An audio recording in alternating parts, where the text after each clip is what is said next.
in India, there are the earlier when you were doing trading and you were getting shares, it was in physical form. But when the law of depository came in 98, 99, that time it was made slowly, it was optional that you can transact or you can have your shares in physical form to demat form. Now, after the dematerialization, slowly, the law is that was evolving. And then today the situation is that you can't trade in the market in physical form. All shares which you are doing, it should be in demat form, number one. Number two, if you are going for transfer of shares, it should be in demat form. Yes, you can keep shares in physical form, but when you are sending for transfer, it should be demat form. So we have started from physical trading to this level. So an entire evolution has taken place in 20 years. And today where we are standing, we are the number one in the world that dematerialization is on the top. Majority shares are in dematerialization form. Then another development the Ministry of Corporate Affairs has done and SEBI has done, that they imposed it that the promoter and the promoter group should have shares in demat form. That is a compulsory. So even if you are trade or not trade, but your share should be in dematerialization form. So the facility of having physical share, that is only to the other shareholders, those who are not the promoter. But what is happening when slowly the physical share process has converted into dematerialization? Even then, there are so many shareholders, they have not dematerialized their shares, and that is lying in physical shares. Now, in the physical shares that is lying, and that is in the company, company has a record. They are mentioning in the record that this is total shares 100, dematerialized 90, and 10 is physical shares. Now, the story comes here when where the IEPF comes into the picture. When the law of IEPF came long back, they came back that the dividend which company was sending to the shareholders, that was not encashed, and the dividend was with the company because they were sending it as comeback, or no shareholder has encashed this. So that is lying in the company. So the company law started this process that all the shares dividend should transfer to IEPF. If till 7 years nobody has encashed this. Now, after this, the companies were transferring their dividend to IEPF, but then Corporate Affairs Ministry has taken a call that when the dividend is not there and the shareholder is not encashed, then what about the share of these associated dividend? So they instructed that all the dividend along with the shares of this connected dividend will also be shifted to the IEPF. So today, all the companies, they are not only sending the dividend, but they are sending the shares associated with them also. So after the 7 years, if no shareholder has taken dividend, then its dividend along with the shares will transfer. And this is a continuous process. So today, if a company has transferred their shareholder, which has completed 7 year no claim, then next year, the 6 years which has completed, then it will transfer to the IEPF. Now, IEPF earlier when it was going there, the dividend was going to the government account, then there was a confusion. But now the law is very clear that this is as a trustee IEPF is holding, and they are holding for perpetual as per today's law. So any shareholder who is realizing that he has this dividend or this shares which is transferred to IEPF, he can come and he can claim. So now claiming from IPF is a cumbersome process. You have to first go to the company, ask the company, then it will go to the RTA. RTA will confirm from the company, and then it will go to the IPF. IPF has a process. You have to fill the forms, complete all the document, and then they will give it to you. So this way, the IPF shares can come. So investors are asking and investors are taking this route to get the shares. But sometimes what is happening that when you are going to the IPF, your shares is transferred, but the shares belong to your father and he is no more. And that particular time, the company and RTA and the IPF, they will not give you shares unless you have a will, registered will, and that process is also there. So one is the shareholder is alive, one is the shareholder is not alive. So that time you require a will. Will should be registered, not registered. Some company has some different rule, and then you can do. Sometime what is happening, the person died without will. So that time, if you are going, the company is asking if the threshold limit is more, then they are asking the succession certificate. Then you have to go to the court and get the share succession certificate. Sometime what is happening, you have 3 brothers, 2 brothers, there's a no unanimity with the brothers, and then when you are going for succession certificate, they are not coming forward. That also another issue, and that's why these shares are lying in IPF without any solution. So today, friends, we want to discuss all these issues. That what is this physical to demat shares, because that is the origination. Today, you have some physical shares and you have changed your address, and then you are not received, or your father purchased and he is no more and he has kept these shares somewhere, you are not aware. Some shares, this is lying in a dustbin or raddi ke tokre mein rakha ho, you are not aware.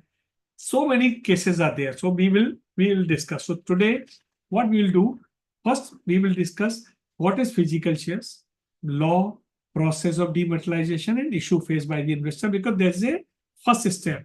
If you capture here, then your shares will not go there in IPF in future. Then IPF, what is the reason of transfer of shares in IPF, process of claiming, and then issue faced by the investor when they claim. And then we will discuss about the common misconception on part of the investor and advisory for the investors, so they should not face any type of problem in this case. For this particular issue, we have people and from the Wealth Finder. They are our knowledge partner, and they do this. They help the investor. They work of all types of dispute, all types of issues relating to shares, their technical issue, their legal issue, the concept of will, succession certificate, all these things, they are providing services to the investors. So to discuss all issues in this, what is the scene, what are the scenario, we have invited our learned speaker, Ms. Savitri Parekh. She has about 29 years experience in the corporate law, and she is a company secretary and compliance officer of Reliance. And interestingly, Reliance has the highest number of shares which has transferred to the IPF. So she is the right person, and in a way, whatever problem you are facing in any company, the Reliance is one best example. She has worked in a variety of sectors, including manufacturing, outsourcing, private equity, media, pharmaceutical, textile, and chemicals. She is a specialist editor of Ramaiya Guide of Companies Act and general editor of MC Bhandari Guide to Company Law Procedure. Savitri joining shortly. I welcome her in the absence. Then we have a Raghav Chaudhary, Vice President, the Wealth Finder, and he has working in this sector since last 7 or 8 years, and he has handled so many cases related to all aspects. Then we have Mr. Ravi Prakash, Associate Partner of Corporate Professional, Security Law and Corporate Litigation. And Ravi is handling various cases of shares. Like you have issues, you there is a dispute in the shares, two shareholders are claiming the shares, and whatever issue related to demat, physical, and other technical part, Ravi is handling that litigation and specializing in the will, succession certificate, and various things from the court. Then we have Miss Piyusha Sharma. She's a manager operation, wealth finder. She's a company secretary, and she is in this industry last 3-4 years, and she has experience in this area. She has a complete knowledge of procedure, what are the issues, legal part. She is doing this. So friends, today we will all discuss these all aspects. And what we will do, the program structure is first first Raghav will discuss, and Piyusha, they will give presentation on the all aspects. Then company aspects, Savitri Parekh will discuss, and the legal aspects, Ravi will discuss. And then we will have a question answer. I have received a few questions before this, and anybody has any question, you can write to us. We will give you immediate answer. Friends, before moving to the topic, I just want to inform our next webinar, because out of this, so many people, they may leave in between. So for the benefit of everybody, our next webinar, that is a 173rd webinar, is on the proposal towards ease of doing business for our RIT and InvIT and non-convertible securities. That is on 24th May, Friday at 4 o'clock. So in this, we want to discuss about the this concept paper where they want to do the ease, and they want to relax in so many aspects on the RIT and InvIT and non-convertible security.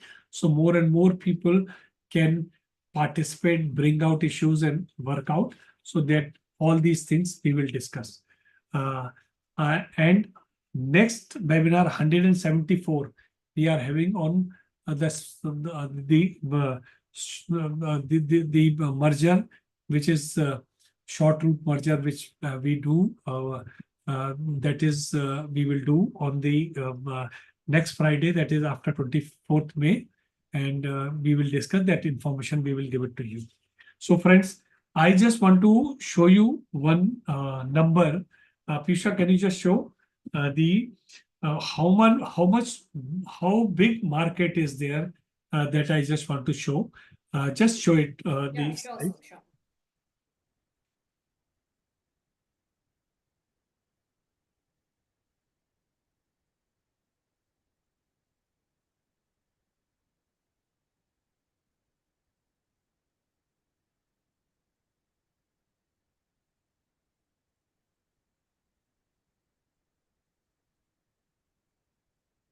Okay. And I hope. Yeah, it's okay. Next. So this is the structure of the program which I yes. Just go back. Next slide. Number, yeah. So friends, you just see this is the number which is on the annual report of the MCA. They are saying the total top 10 companies, the IEPF shares is transfer. So total IEPF shares gone is 44,000 crore. And out of this top 10 companies, they are having the 10,055, that is crore. This is 22% top 10 companies, and top 200 companies are having 81. So we have just taken a data of 200 top companies. They are having 44,615 total number of value, which is transferred to IPF. This is one number. Second number is, which is also a future ready, and that if there's no claimant come, then all these physical shares, because the main culprit to transfer to IPF is a physical shares. So that is also very big number. So 4,63,255 crore rupees value shares are physical. And out of this top 10 companies that are having a 68% chunk, and that include Reliance, ITC, and HLL, big companies are there. their market capitalization is high. So their market value is 3,15,000. And if I cover the 200 top companies, that 4,37,906 crore shares, rupee shares are there. So this is the number which you can understand how big. So I will request Piyusha to give a presentation from the beginning. So and tell us about each and everything. Then we'll have a question answer. Thank you so much, sir. Welcome to all the panelists and all the viewers here. Moving further, as sir already mentioned before, that we are covering two categories of shares here. One, the physical shares, the shares which are not transferred to IPF, and second category, the shares which are transferred to IPF. So, keeping in mind accordingly, we have prepared a small presentation accordingly. Uh, like Pawan sir said earlier, that government has taken various efforts from time to time to get the entire system of shares in an electronic form. So, discussing this thing further itself, these are few measures which the government has taken from time to time, and it keeps on nudging the investors to get their shares demat. Presently, 1.76% of the total market value of the shares in India are held in physical form, which are required to be dematerialized. Now, why the government is stressing so much on dematerialization of shares? Actually, dematerialization makes lives of the investors as well as of the companies very easier. On the part of the company, if we see, companies are not required to get into the paperwork much. They do not require to dispatch the annual reports, and they do not need to give the dividend warrants to the shareholders in physical form. So that can be reduced down if the shares are already in demat form. However, from the point of view of the investors, it's very important because investors, if they are holding shares in digital form, they can easily, transfer the shares at a click of the mouse. You just, case an example, you're holding, currency in your hand, and you're holding a digital currency in your bank account. So at a click of a mouse, you can do a UPI transaction, and you get the work done, you get the transaction done. Similarly with shares also. So, however, still physical shares can be held by the shareholders, but the shareholders cannot transfer the shares which are held by them in physical. Actually, what happened back in 2018, SEBI made an amendment and issued a gazette notification wherein it mandated that the transfer of physical shares will take place only in digital form, thereby stopping all the shareholders. Motivating all the shareholders to get their shares demat. So presently, if you're having a share certificate in your hand, it is of no use. I would say you cannot go sell your shares, you cannot realize the capital gain on it. So anyhow, the system is built around in such a way, you are forced to get your shares demat. Or you can keep that piece of paper till lifetime. It's your choice. So, since dematerialization is important, and government has also made and has ensured that you get your shares demat. So let's just understand what exactly is the procedure to demat these shares. See, dematerialization of shares differs. The process differs if the shareholder is alive and when the shareholder is not alive. All you have to do is just get the KYC updated with the company, with the RTA, and you demat your shares. So, like what happens if, for example, you're having or you're already having the share certificates available with you. All you have to do is you just gather your KYC documents, your basic documents like PAN, your Aadhaar, your bank details, your demat account details, make a bunch, courier it to the company, courier it to the RTA, and company will give you a confirmation that your KYC is already updated, and you just take those share certificates along with the demat request form to your depository participant, and you get the shares demat. So this is a very easy step. But the complication arises when you do not have the share certificates available with you. Now, what happened? How to get those shares demat now? Might be you're aware of those shares, might be you're not aware of those shares. So what you do is you start a communication with the company with your basic details. Company, of course, will be having the full proof, full record of your shares. Company will be giving you your details, like what are your share certificate details, how many numbers you hold, what are the certificate numbers, distinctive numbers, XYZ, all the details, I would say. And based on those share certificate details, you are required to run a procedure of loss of share certificates, because since you are not holding the share certificates, might be the case the share certificates are held by a company also. Might be, what happened, you were living at some place, company dispatched the share certificates to your place when it issued shares, and you were not living there, you moved from that place, and the share certificates were sent back to the company. So might be those original share certificates are held lying with the company. So in that case, the company will inform you accordingly that share certificates are held lying with us, and it will issue you that original share certificates. Had this not been the case, like if they do not hold those share certificates, then you will have to run the entire procedure to obtain the duplicate share certificates from the company. So we'll just talk about what is the procedure in the upcoming slides, and also the corresponding documents that are needed in that case. So when the entire process of getting or running the process of loss of share certificate is completed, company verify those documents. Company then issues a letter of confirmation to the shareholder.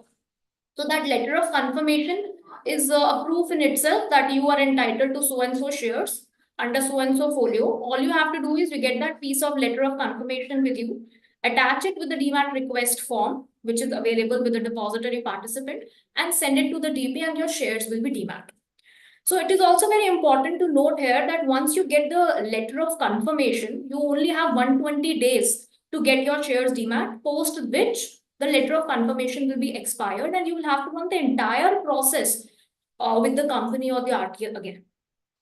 So all in all, simple. If you do not, it's like quite evident on the slide itself. It's a very simple process. You can get your shares demat.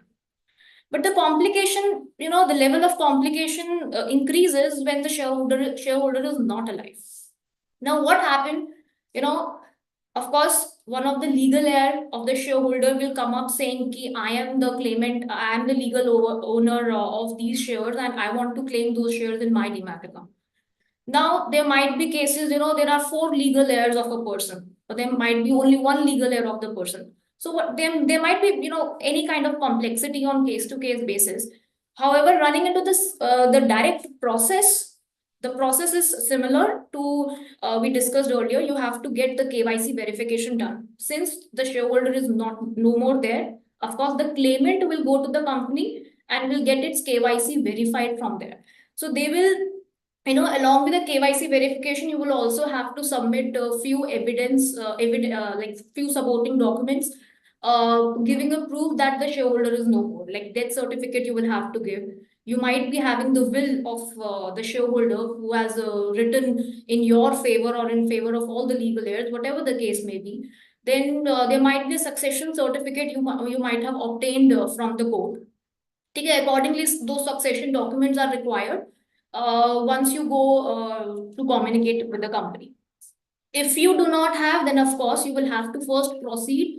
You will have to, just start communication. You will have to go before the court to get these documents completed, to get these documents, post which you can approach the company.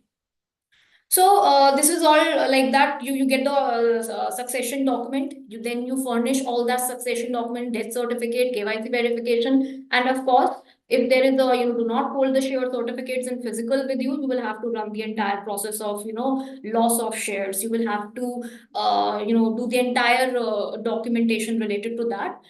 Complete the entire bunch, send to the company. The company will give you a letter of confirmation, and you can straight away take that letter of confirmation to the depository participant, and you can get your shares demat. This is all in all a process. But let's also get into more, the documents that are required in the entire process. So first, focusing on the KYC related documents.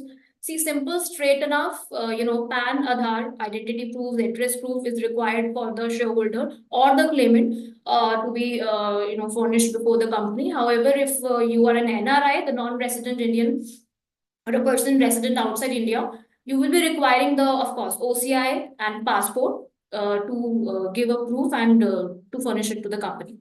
Then most importantly, you will be needing a demat account, because of course, if you do not have a demat account, how will you get your shares demat? So first thing, demat account. And it is also very important to note that the bank account which you will get linked to your demat account should be operative enough, because you will get the dividends in your bank account and you will get the shares in your demat account. Both the accounts should be operative, and they should be, of course, correct enough. The details should be correct enough, which the details which you are furnishing to the company. Else, you will be facing challenges and issues in the process. You will also get to have a signature verification done from the bank, because that verification, signature verification evidence is required to be submitted before the company, before the RTA. Then, if of course you do not hold the original share certificates with you, as I just quoted earlier, might be you are holding the share certificates, then we'll simply, furnishing the share certificates to the company. If you are not holding the share certificates, then you will have to get it confirmed from the company. Might be the share certificates are held line with the company. If the company confirms the share certificates are not with them, then after that you will have to run the procedure for issue of duplicate shares, for which you will be requiring these documents straight away. Of course, since your share certificates are lost, straight away enough, you will have to go to the police station, you will have to file a FIR, you will have to file a lost report. Along with that, of course, you will have to prepare an affidavit and indemnity in the formats which are already fixed by the government, by the authority, by SEBI. And along with that, also you have to ensure that if the market value of the shares which are held with you are more than 5 lakhs, then you will also have to give a newspaper advertisement in 2 newspapers. One in regional language newspaper and one is national language newspaper, which are circulating in the state where the registered office of the company is situated. Also, one document additionally will be required, like a surety affidavit, which one of your relatives, two of your relatives, at least two of your relatives will be acting as a surety in your case, and they will be giving an affidavit along with. Then moving further, when the shareholder, the original shareholder is not there, in that case, you will have to gather all the documents, all the transmission related documents with you. Of course, shareholder has died. The only proof is death certificate. You will have to gather the death certificate, and also you will have to ensure that the death certificate that is held by you is original, or if it is a photocopy, then you have to ensure that it is a certified true copy, because company will be verifying the documents accordingly. Later on, of course, the succession document, one of the succession document you will be needing. If the deceased person has already written a will in your favor, then you should hold that will. However, you might be requiring to get the will probate, because this is one of the challenges and issues also which we face in each category of the documents, which we will be discussing in the upcoming slides. So then also you might be having a succession certificate from the court. So you will have to get that thing completely. Just wait. You will have to get it completely intact with you. However, it is also important to note here, like if you're holding the shares which you're holding, the market value of shares are less than 5 lakh, then you need not to go to the court to obtain the succession certificate or a probate of will. Just with the legal heir certificate, your work can be completed. However, if the value goes above 5 lakh, then you will anyhow have to obtain a succession certificate from a court. And if you're already holding a will, then probate is necessary. Now, this value increases to 15 lakh, that this cap is increased to 15 lakh if the shares are held in demat form. Then, of course, few affidavit, few indemnities and NOCs accordingly is required to be, prepared. And the entire bunch has to be created along with few forms which the government has already prescribed. You prepare your file, you send to the company, and the company will accordingly process your case. Now, diving deep into the challenges which the shareholder faces in the entire process of dematerialization. I would also ask Raghav to take this further to an extent. Raghav?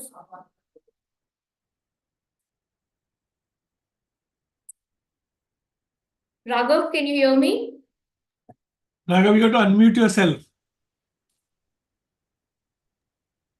Yes, now you speak. Your voice is not coming. Piyusha, आप continue करो जब तक राघव अपनी Yeah, sure, sir, sure. So now what happens, there are various challenges that a shareholder faces in dematerializing his or securities.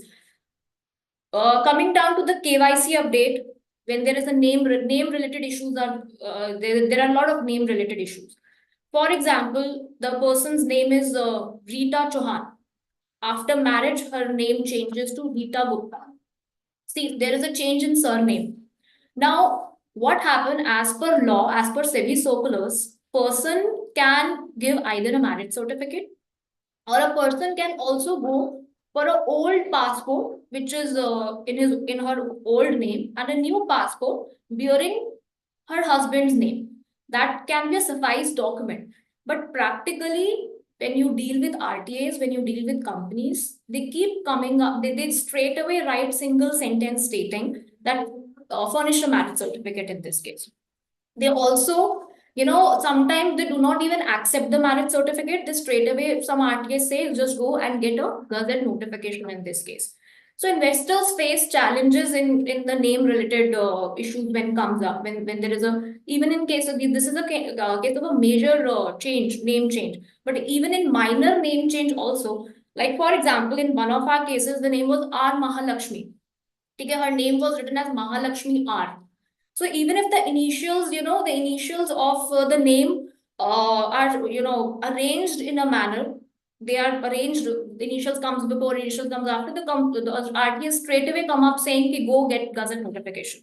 And simple affidavits do not work there. So this is one of the issue the investors face if there is a name minor mismatch or major mismatch. Am I audible now, Pisha? Yes, Raghav, you're audible. Hi. Uh, Good evening, everyone. So here I will take on the Yeah, sure. presentation and I'll explain all the challenges faced by the shareholders in relation to the rematerialization of their physical shares. So Piyusha has already explained the issue related to the name and the address related issues. Well, with that, I'll give some more details about why the shareholders as of now are facing name related or name correction issues. So in the era of physical shares, what the physical shareholder used to do, they used to apply for IPO in multiple name combinations. Like somebody is named R Madhavan, so he's buying shares in the name of R Madhavan, Madhavan R, just Madhavan, and so on, just because they can have a better chance for the allotment and they can have more and more allotments in their his or her name. So that was one particular reason. Also, at that point of time, there was no strict rule in relation to the verification of name or address details with any sort of ID proofs issued by government.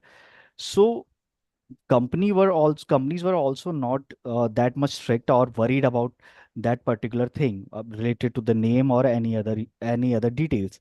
So just because of that, the whole bunch of name related issues came up, and now when the regulations and the procedures got strict, now the shareholders are facing much difficult issues in relation to their shares just because their name is different in their PAN card or Aadhaar card or any other ID proofs, and the name on their physical share certificate is different. So in all such kind of cases, shareholder has no other option but to rectify that particular issue. And just for the sake of example, if we say that somebody was named R Madhavan, have bought some shares in a particular XYZ company. Now on as of now, his Aadhaar card says his name is Madhavan R. And if the company asks for a gazette notification, what will he do?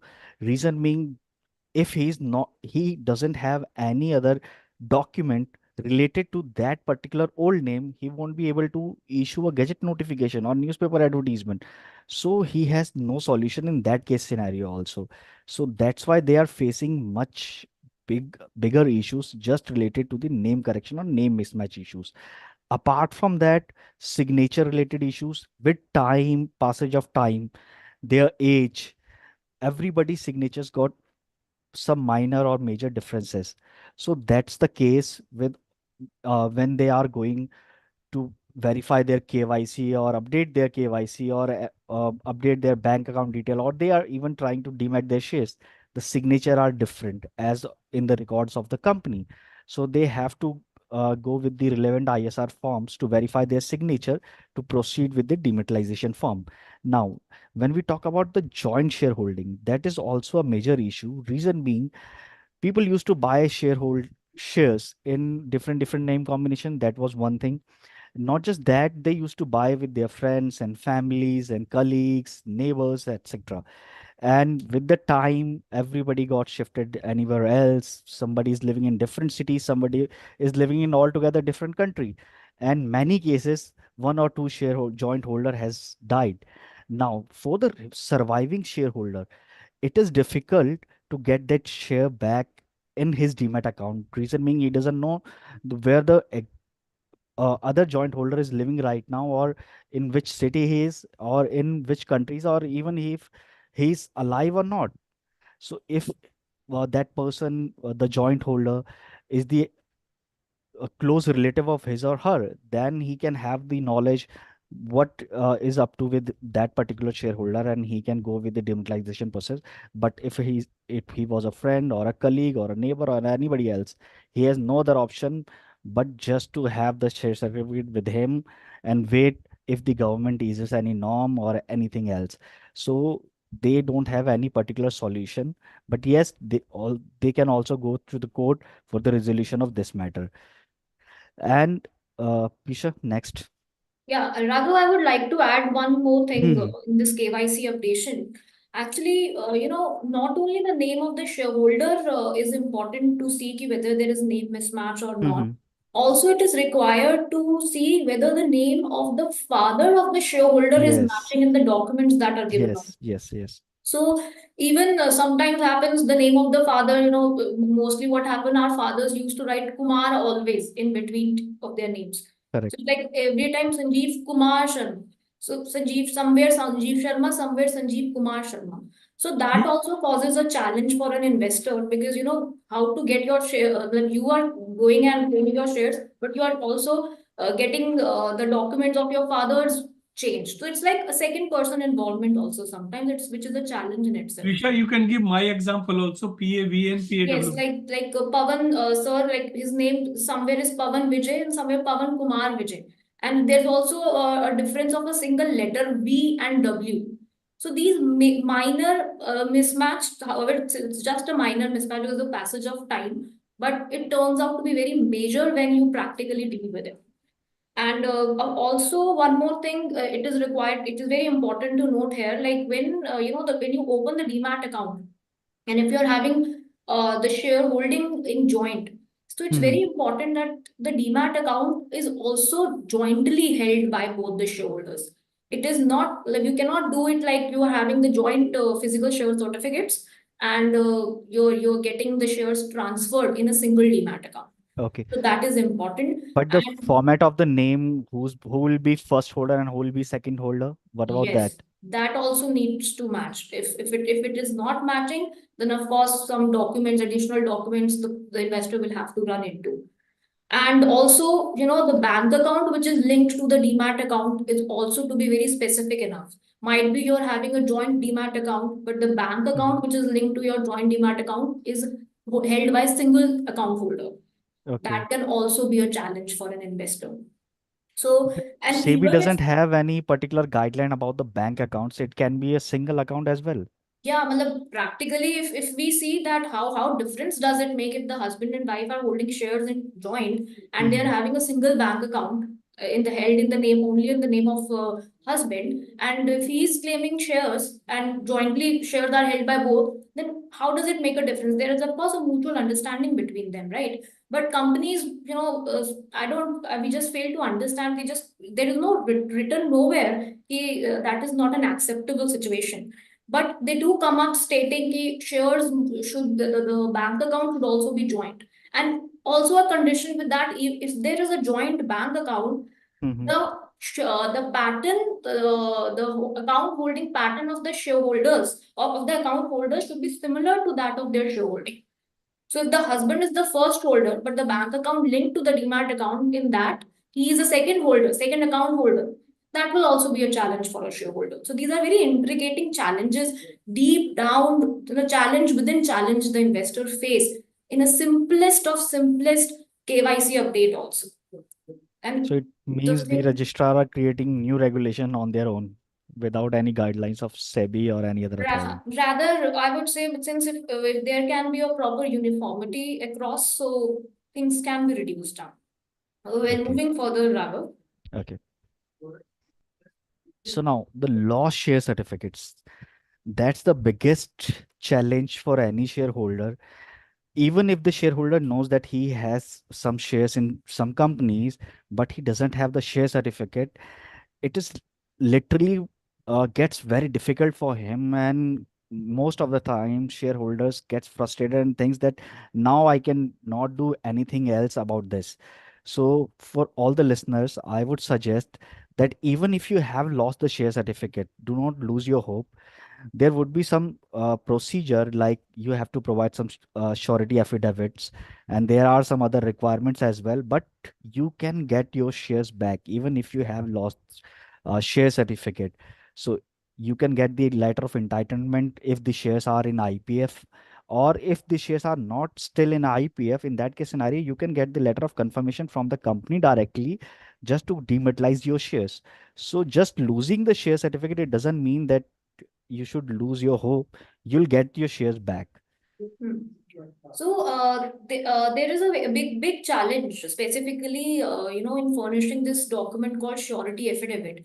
So this surety affidavit I just quoted, as I just quoted earlier, is the surety which is required to be given by the relatives of the shareholder who has lost the shares. Hmm. So, however, if we'll just see to the laws that are applicable, SEBI has given, has issued this circular where it has straight away waived off the requirement of the surety affidavit. However, this surety requirement of the surety affidavit is still not waived off by the IEPF, by the MCM, Ministry of Corporate Affairs, and the IPF rules, which causes a problem, a challenge for the shareholder. And in one law, you require the surety affidavit is needed, and in another law, another authority says that we do not need it. So this a requirement of the document is itself a challenge for a shareholder. For the similar kind of case. Yes, for the similar kind of cases. So in a particular case, what I have saw, that a shareholder who provided the surety affidavit, and he provided all the document like copy of ITR of the surety and his ID proofs, and he has the surety has signed the affidavit. So in that particular case, registrar told that the signature of uh, surety is different on this affidavit, and on his PAN card. It's not 100% matching. And that's why they asked for a different scenario or provide us different surety, or they did not tell that what's the solution if the signature of on the PAN card or on the affidavit is different. They did not provided any clarification on that. And still that case is pending. So Yes, true.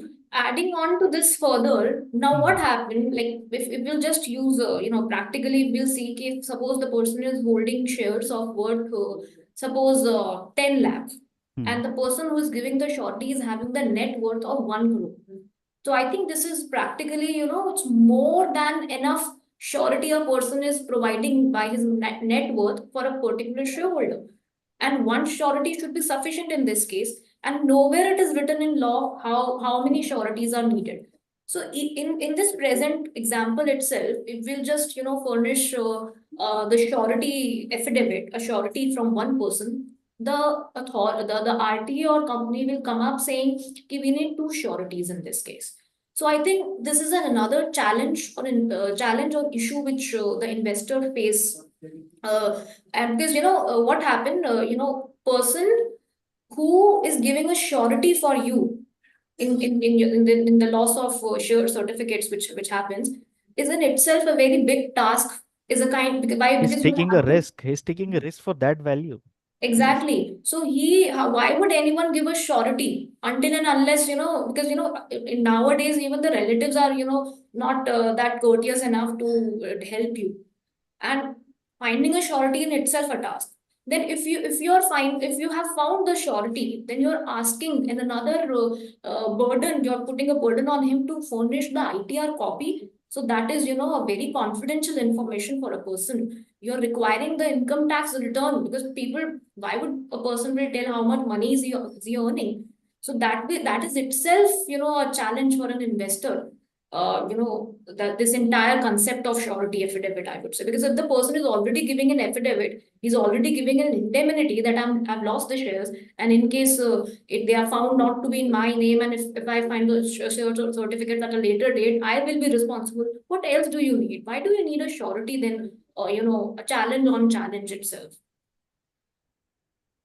Let's Um. move on to the next point, So Piyusha. so moving further. So now that's another major issue in most of the cases of the physical shareholders or where the shares are in IPF as of now. Since these cases are quite old, these shares were purchased in 70s, 80s, 90s. So in most of the cases, the shareholder is no more now. And the family or the legal heirs, either they don't even know about the holdings their parents or grandparents had, or even if they know, they don't know about the procedure, what to do about it, or again, loss of share certificate, or they have disputes within among themselves. And apart from that, they don't even know about the jurisdiction. In India, the layman, they doesn't know about the land of law. So it's really difficult for a shareholder to understand how to get these shares back. And in such kind of cases, I always recommend the claimant that you take the legal help, you take the professional help in such case scenario. So even if you have family dispute, my first suggestion is always that you just sit among yourself and have a cool and calm discussion and settle it and reach on a particular decision and have these shares distributed among yourself. There is no point fighting in the court, but if one person has the will, registered will in his favor, and rest of the person are creating any sort of dispute, in that case scenario, I would recommend just go to the court and have a settlement once and for all in their cases. So in most of the cases of the death, when the shareholder is no more, the claimant doesn't know for where they have to move for a will, probate, or succession certificate. So in such case scenario, as per the Succession Act, the jurisdiction of the deceased person where he died or he was living permanently would be the jurisdiction of competent court in his or her case scenario. And obviously, since it's a transmission case, it will take time. Reason being the courts are quite busy in our country, minimum 6 months to up to 1 year. And in many cases, I've seen that court took 2 years or 3 years just to provide the succession certificate or a probate on a particular will. So you have to be patient about it. You have to go with the procedure, and only after that you are going to get your shares back. Apart from that, there are some required conditions. So no, in not all the cases you have to get a will, probate, or a succession certificate.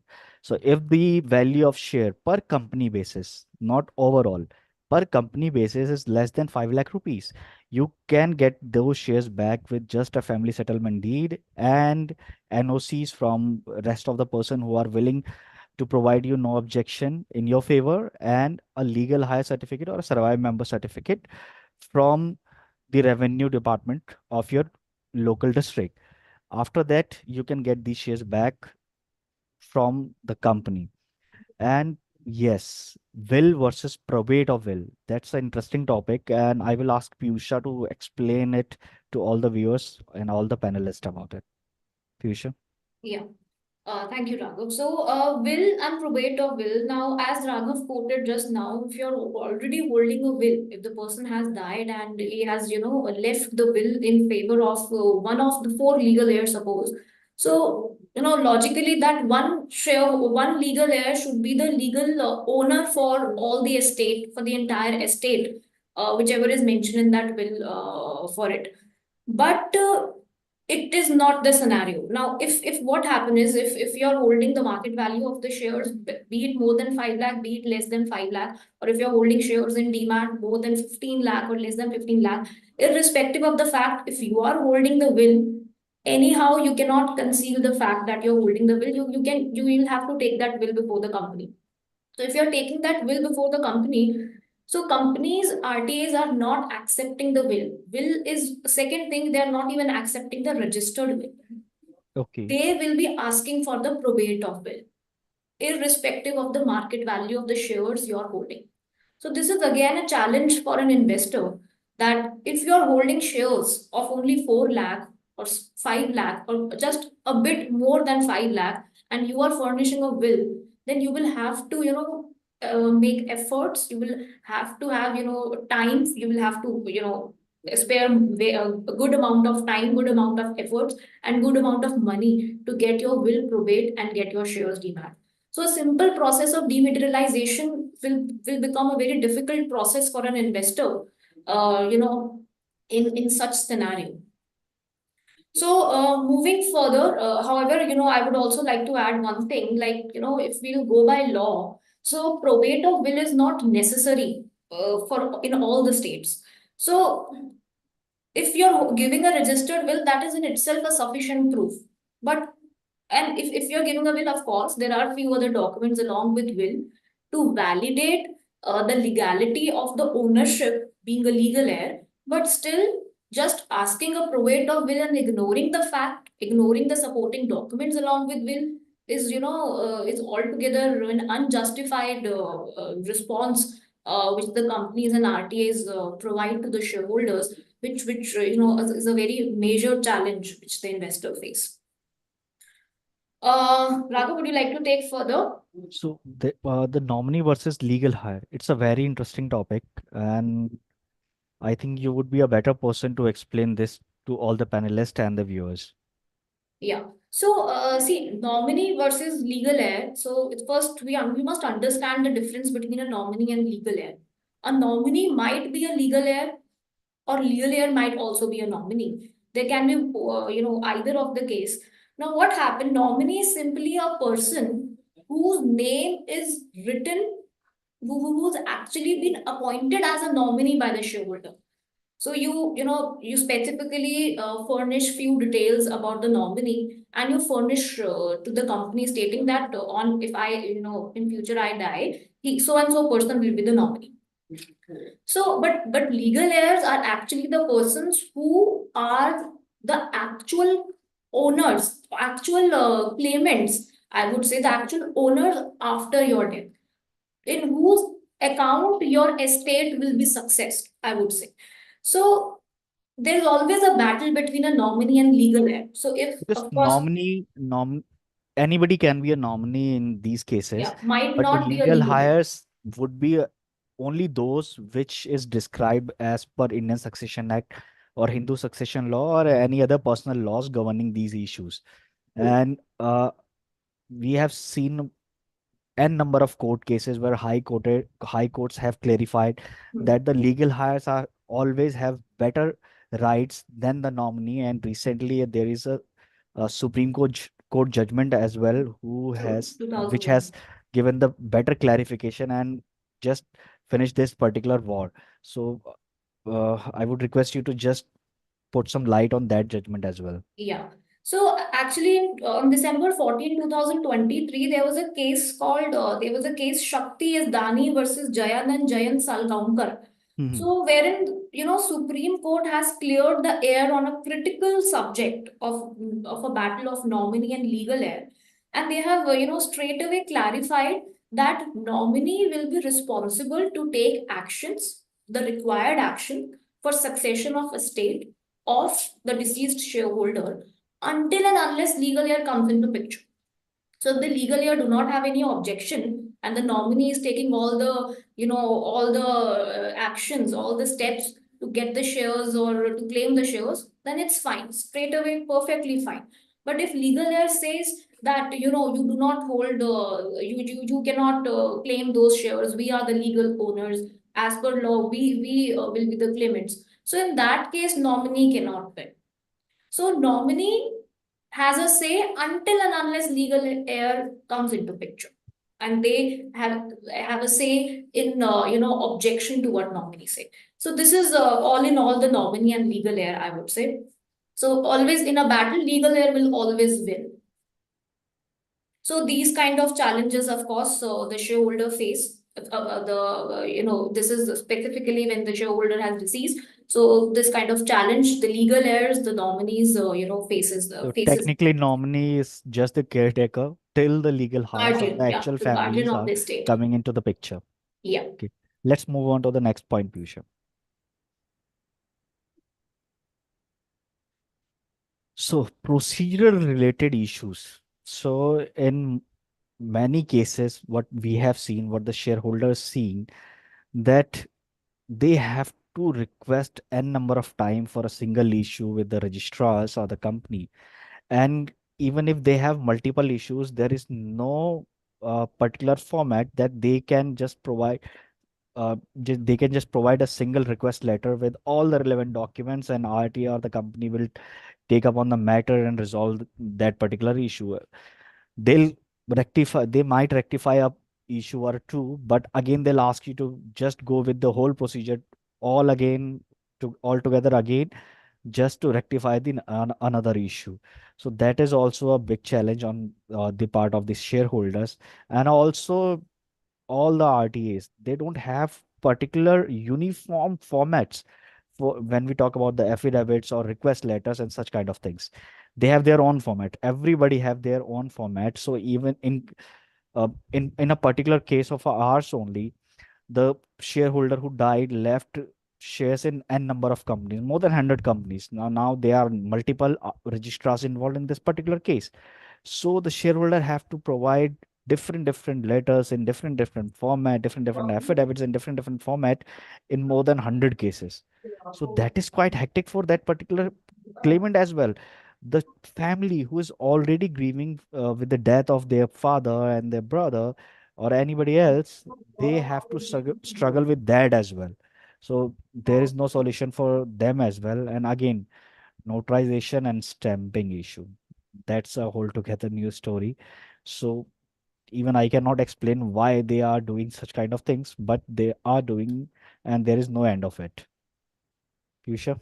Yeah, adding on to this notarization and stamping related issues, so it's quite unjustified and unreasonable explanations which the RTs and companies give. So if the person is suppose living in Mumbai and he has come to some relative's place or somewhere in Delhi or even nearby to some states from Mumbai, like anywhere, and he is getting the documents executed there. So India is a centralized system. If you see banking system is such a centralized system. Everything else is getting digital. And also there is nowhere written in law that a person sitting in Mumbai will have to get the documents executed and notarized in Mumbai only. They can get it notarized and stamped anywhere across India. Because after all, you are just taking an oath before a commissioner, like taking an oath and signing the document and signing a declaration, giving a declaration before an authorized person. Then what difference does it make? Like if you are giving that declaration in Delhi or you're giving a declaration at the place where you're living. So it should not cause a problem, which actually is a problem for a shareholder and investor. So this is a major issue the investor faces. let's Uh, let's move on Moving to the next further, point. again, like we have already discussed The sufficiently, like, delays, unjustified, the of course. never ending process, even for a single request just for the KYC update. In many cases, even you and we have seen that company has took more than 6 months, 8 months, 10 months just to update the KYC. And for an example, in one of the cases where the lady is more than 80-year old, she's a senior citizen, and she just lost her share certificate, but still she was receiving the dividends. And when she applied for the dematerialization of those particular shares, the registrar told that they are unable to find those folios for which companies already providing dividend regularly. And they said that we are unable to trace those folios and those shares. And they took more than 1.5 years to verify everything. And only after complaining with the SEBI and several legal notices, only after that they proceeded with the procedure and they provided those shares and letter of confirmation to the shareholder in this particular case. So, well, we don't have particular answer for why they are delaying everything, but we'll talk about it with the rest of the panelists as well. So just move on to the next slide, Piyusha. So we have covered, the one portion, one category of the shares, physical shares not transferred to the IPF. The next category goes with IEPF, the shares that are transferred to IEPF. Just a brief introduction. We all know, like, Investor Education Protection Fund was, it was established under Section 125 of the Companies Act 2013. And it's a simple scenario, like you're claiming dividends regularly, nothing will happen to your shares. But once you stop claiming your shares, and that process continues for consecutive 7 years, then your shares will transfer to the Investor Education Protection Fund. Also, like a dividend for a particular year, if it is not claimed for 7 consecutive years, the respective dividend of the respective year will also get transferred to the IEPF. So, what happens? The shares got transferred to the IEPF, of course. It is with the authority. There are various reasons why the shares, are transferred to the IPF, not just the shares not claimed for 7 years, but what is the reason why the shares are not claimed for 7 years? So might be there is a change in the address of the shareholder. Now, as earlier quoted by Pavan sir and Raghavendra earlier, that the person has might be shifted from the place of residence, and he was getting correspondences at his earlier address. Now, since he has moved from his place, he will not be getting any communication from the company at all. Might be he's not having his email updated in the records of the company, and the company is physically dispatching the communication to his old address. He will definitely lose the track of the communication, and he will altogether might just lose the track of the shares he's holding in multiple companies. That was the biggest fault on the part of shareholder himself or herself, True. that when you are changing your address, you should update it with the company as well. Because in most of the cases when anybody is changing their address, they just make sure that at all the relevant places, at all the relevant authorities, that they know about their current address. But in cases of shares, they used to just forget about it updating with the company, and that became one of the major issue for the shares transferring to the IPF. Piyusha. True. Moving further, non-encashment of dividend warrants, which is a very important concept. Like dividend warrants, simply, of course, they are physically dispatched to the shareholders, and might be there is no change in address, and you are getting the dividend warrants every year, but you're not encashing those dividend warrants. Might be you're saying ki dividend warrant, okay, you see the dividend on it, 50 rupees, just 50 rupees, just forget about it. You're not claiming it at all, and you created a bunch of those dividend warrants over those 7 years. And, one fine day you find out that, oh, your shares are transferred to IPF. So, as small as 50 rupees dividend, in fact, as small as 20 rupees dividend, not in cash, it is a problem for you. You might lose your Actually, shares, what right? actually I saw an interesting case. So one of our client, he had some shares in MRF, and I asked him that why you were not claiming dividends. He was living on that particular address, but he never claimed his dividends. I asked him why. He said just 50 रुपए का dividend आता है, कौन जाएगा उसे जमा करने, मैं जाता ही नहीं था, वो पेंडिंग रह गया, इस वजह से that lethargic approach become the reason his shares of MRF went to the IPF. Now he's just It's waiting. costing him Yes, more it's than the costing. efforts he could Yes, have put more than in. the effort. Yes, Yeah. that's right. Please carry on. So, moving further, unaware beneficiaries. So, Likewise, our parents are so much transparent enough about their investments today, but it was never the case. It was mostly not the case in earlier times. You must be, having an experience in your families itself that your grandparents were holding, few investments and it never reached your ears. So beneficiaries never knew in today's time that their grandparents or their parents held few securities of so and so value. So as a result of which, that secret remains a secret, and it's gone forever with the death of the shareholder. Beneficiaries are not aware about the investments, and as a result of which, the unclaimed shares remains unclaimed and the shares move to the IPF. Then, of course, lost share certificates. You are not holding the share certificates. You do not have the share certificate. You do not have the share details. Where will you go? Of course, if you do not have the proof with you, you might not even know where to go. So, might be you're holding, shares in companies like Reliance and companies like MRF, but you're not even aware about it. Because why? Because you do not have the share certificates with you. And sometimes also a person has the misconception that since my share certificate is lost, so I cannot have those shares now at all. So this is also the reason, because person will never start a communication with the company because they do not know where to start from. And if he does not know where to start from, of course, the shares will, the dividends will remain unclaimed and the shares will become unclaimed one day and will move to IPF.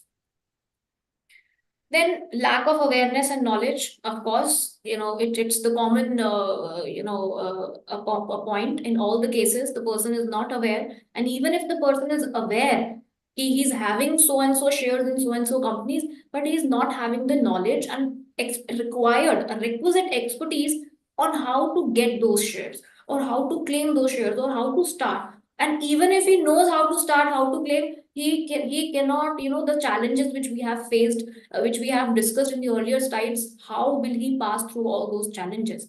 He will, become so hectic. It will be so hectic for him. He will be so frustrated that he will say, "Ki, just forget about it. I'm not going to do it," because efforts might take more than the actual market value of the shares. So this is also the reason, the attitude of the shareholder might also be is also main reason why the shares go unclaimed, the dividends go unclaimed.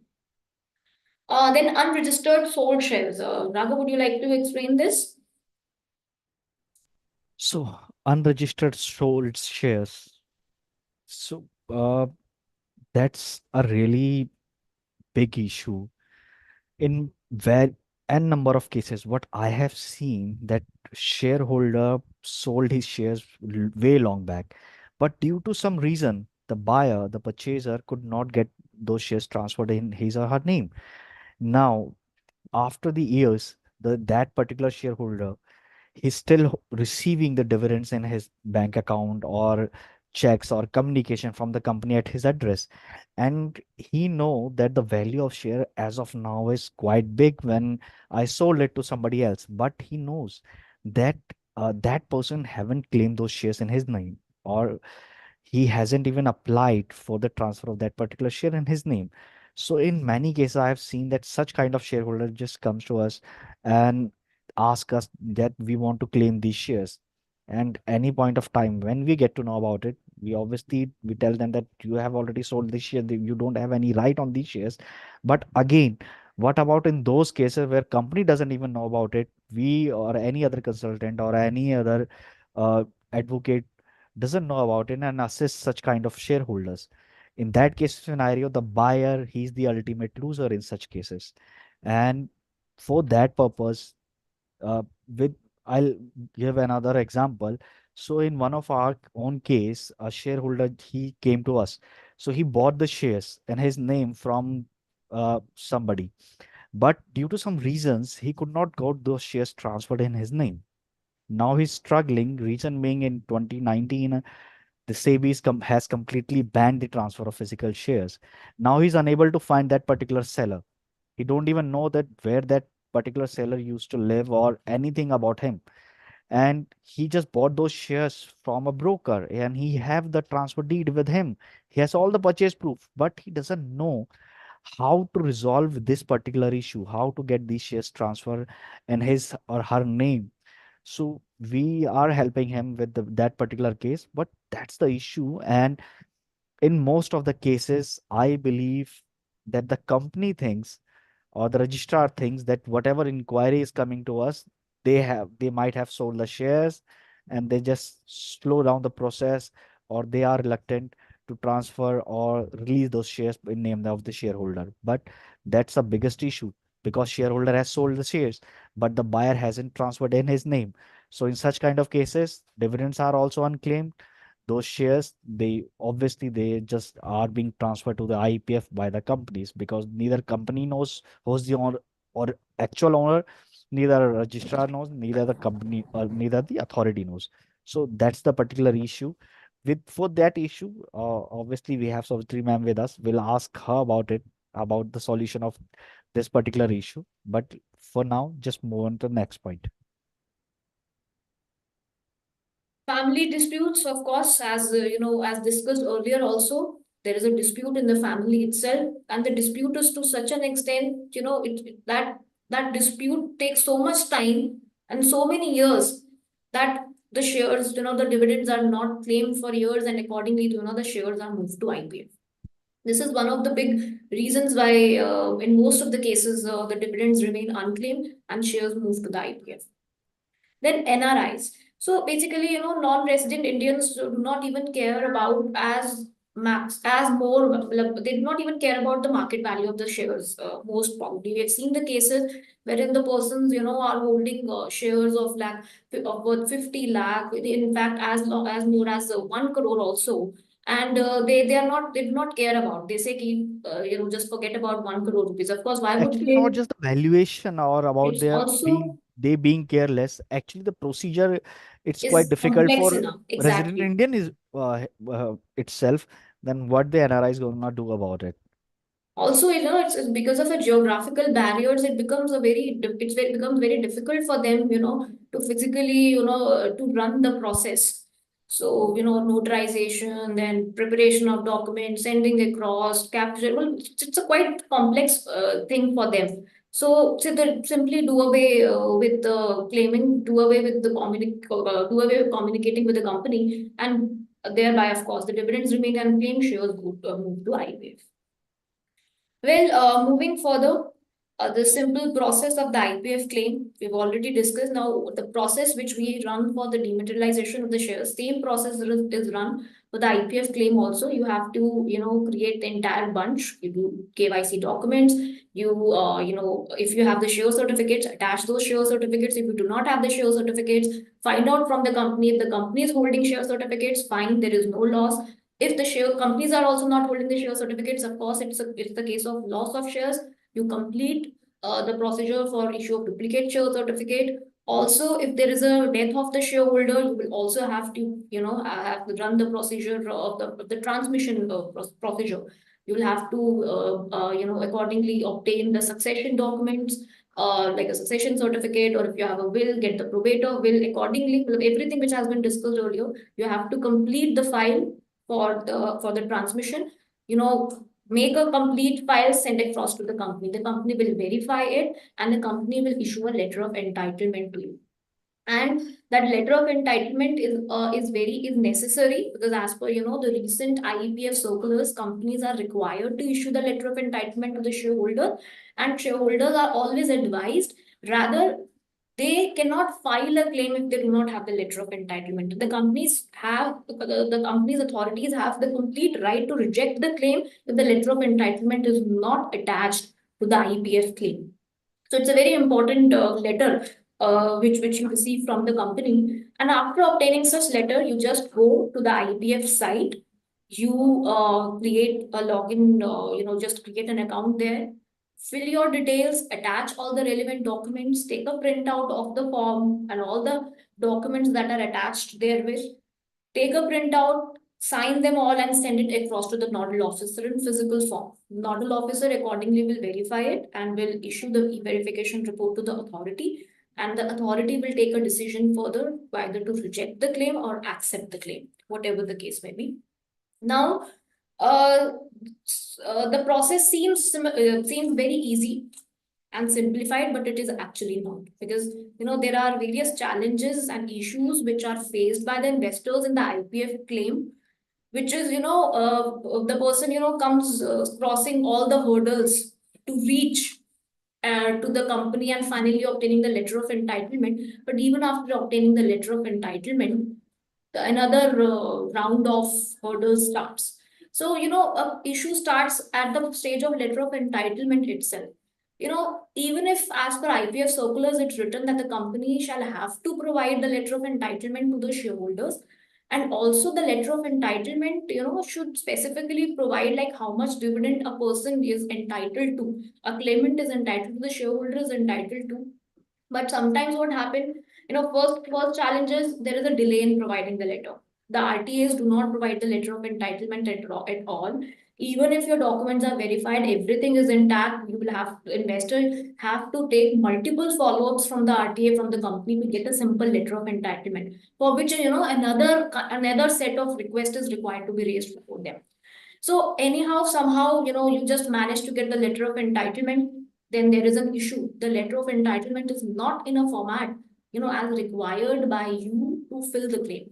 When you file an IPF claim, there is a proper set of dividend details that you are required to mention. However, even if you go right, you fill in somehow, wrong or wrong dividend amount there, that cannot be a reason your IPF claim can be rejected. No, but still, the dividend amount which you are entitled to should be given by the RTA. It should be given by the company to you. But sometimes they just issue a letter with no dividend amount details there.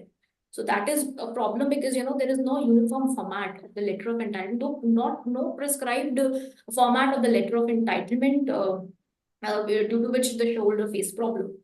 Of course, multiple requests have to be raised for getting an entitlement letter, and even after obtaining that, to have the proper information in it. Moving further, once the verification, the letter of entitlement is received, IPF claim is filed. Before discussing verification report, I would discuss this multiple document submission. Now, what happened? See, we have just discussed the entire process. We have seen that the person, first will have to submit the documents to the companies like KYC verification, loss documents, transmission documents, to obtain the letter of entitlement of the company. Because company will not issue a letter of entitlement until and unless your documents are verified by them. Once your documents are verified from them, and for that, you will also have to give all the documents, loss related documents, transmission related documents. Only then the company will issue a letter of entitlement. So you submit those documents at one place, like in first time here. Then secondly, what happened, when you file an IPF claim, you will have to attach all the documents again while filing the claim. Same loss documents, same transmission related documents you will have to attach in the claim. This is a duplicacy. You're doing it. Then what happened? Third time, you will have to take a printout. You will have to sign it physically, and then you physically will have to dispatch it to the nodal officer. So this is the third time submission of the same documents. Two times to the company, one time to the authority. So this is, a challenge for an investor. It is also taking efforts, it is taking time, it is also involving cost. So I think this can be simplified, and it is a big challenge an investor face. Piyusha, Then I think later on, coming to the verification report.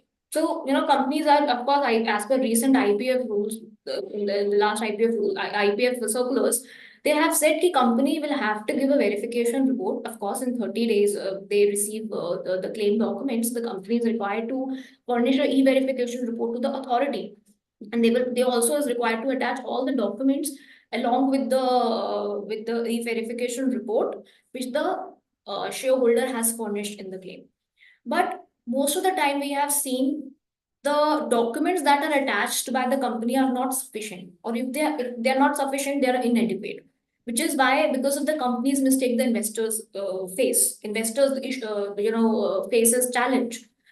Also, IPF circulars clearly states that the company will issue a verification report to the authority, and also will give Piyusha, I according think to. these brief points we have already covered in starting slides. Raghav, we have to, because Yes, there are Savitri. all the Yeah, panelists yeah. as well. So please. Yeah, Yeah. I'll just quicken up. So,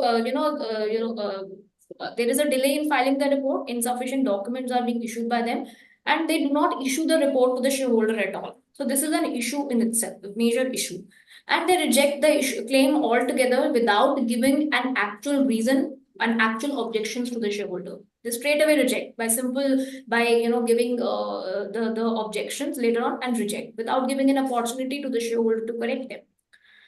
So, there is no real-time information available. Once you file the claim, there is a total information asymmetry for a claimant, and they cannot track down whether at what stage their claim has reached. So, moving further, common misconceptions of the investors. So, most few of them has already been discussed further. Just because your share certificates are lost or your shares are transferred to IPF does not mean they are lost forever. You can still go to the authority company and you can get those, claimed. Shares will be transferred to their demat account. Just because you have just filed the claim today, tomorrow you think you will get the shares in your demat account. Of course, this cannot be the case. You will have to run the entire process and procedure which we have just discussed now. So holding a share certificate also does not mean that you're a shareholder. Just Raghav just discussed earlier, because the shares are not transferred, but he has sold. So you're holding a share certificate in your name, but you might not be the shareholder in records of the company. So this can be one of the case. So shares in IPF are dead and no dividend is earned on it. This is also a misconception. Just because shares are moved to IPF does not mean the dividends, the shares are freezed to for some extent, but dividends which are being earned on it, you will get those dividends. They're not lost. And nominee is the ultimate owner. This is a misconception which we have already discussed in detail before. Raghav, would you please take this further? So, for all the investors who hold physical shares or the shares are in demat, there are few points, and we would advise you to just consider them and keep it in your mind. Always get your shares dematerialized. If you have physical shares, just do not hold on to them. Just get those shares dematerialized. Always update your KYC with the companies or mutual fund or anywhere where you have your investment. Always keep your KYC updated. Claim dividends regularly. Never miss any dividend. Appoint a nominee in all of your investment. Keep organized records of your investments and always monitor your investment. Always, never miss that. And educate yourself on unclaimed shares and IPF claims. And on the last, I would suggest everybody to have a proper family succession plan. Leave a will. It doesn't matter how old you are, but a will would be quite easier for your family to manage things if you passed away. And in case, whenever you need, just seek professional helps.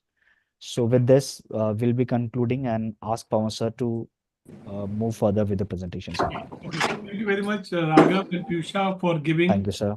a detailed and very elaborate explanation of all issues. Thank you, sir. We have various questions, and now we have Savitri Parekh with us. You Hello, can, ma'am. you can understand when I was showing the data, if you want to ask a question relating to all our issues, Savitri must have faced or she is facing. Okay. So whenever anybody has any issue relating to the entire IPF, entire shares, entire physical nominee, not nominee, all these things, Savitri is the answer. And she's our Chalta Vrta Ravaiya also.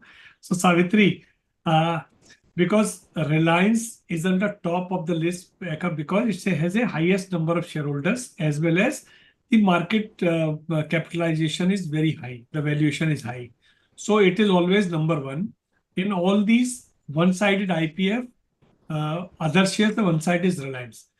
Now you have faced, every day you are facing all these types of issues. So your advice, your expert opinion on this, and whatever you want to discuss on this issue, please tell us. And any question, any query which you think this is complicated, you can give us. Sure. Thank you very much, Pawan. At the outset, let me congratulate both Raghav as well as Piyusha for an excellent presentation. Thank you, I'm ma'am. just going to give my initial thoughts on this particular topic. Or rather, let me take a step back and mention that, as Raghav in his concluding remarks mentioned, don't keep your shares in physical form, please get them dematerialized. I think that's the most important piece of advice. And you would have also seen SEBI came up with a circular on 3rd of November 2021. And the last amendment to that, I mean, the 3rd November circular was amended once again on 14 December 2021. The last amendment to this, or rather a further circular, was issued on 17 November 2023. I'm actually referring to these circulars because it introduced what is commonly referred to as 6 KYC, which is required to be done by shareholders holding shares in physical form. Let me also explain as to the problems which one normally faces with respect to physical shares. Now, until 2007, it was not mandatory to have your permanent account number to deal in shares of any corporate. There is no single identifier which links the shareholder to the shares that he is claiming to be his. As all of you are aware, nowadays you get claims where two distinct persons say that they are the owner of the same shares. Now, there is nothing which is going to enable a company to be able to come to a conclusion as to who is the actual owner of those shares. Therefore, if there is PAN linkage, it becomes easier. If there is a regular encashment of dividend, I did hear about one case where this 85-year-old lady was encashing her dividends. I'll actually specifically deal with that particular issue in a bit. But what is important is if you're holding shares in physical form, it is necessary to complete your 6 KYC so that you clearly are getting identified. Second and most important, please don't hold them in physical form. Get them dematerialized. Because once you get it dematerialized, it becomes easier to keep track and also the money will automatically go to the bank. There was this issue of 50 rupee dividend because of which a person did not claim his dividend. Yes, of course, a dividend warrant of 50 rupees to go to the bank to deposit sometimes becomes time inefficient. So a better thing is just give your bank details so that the company ends up sending the dividend warrant directly to the account of the shareholder concerned, which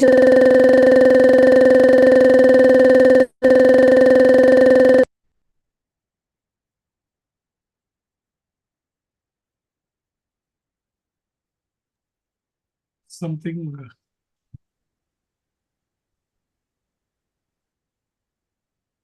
Savitri, you are unmute, I think. Savitri?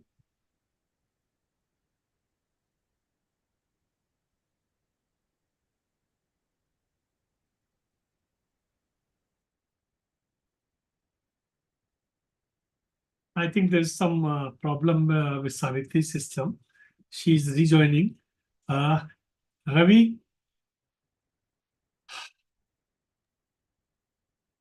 Yes, sir.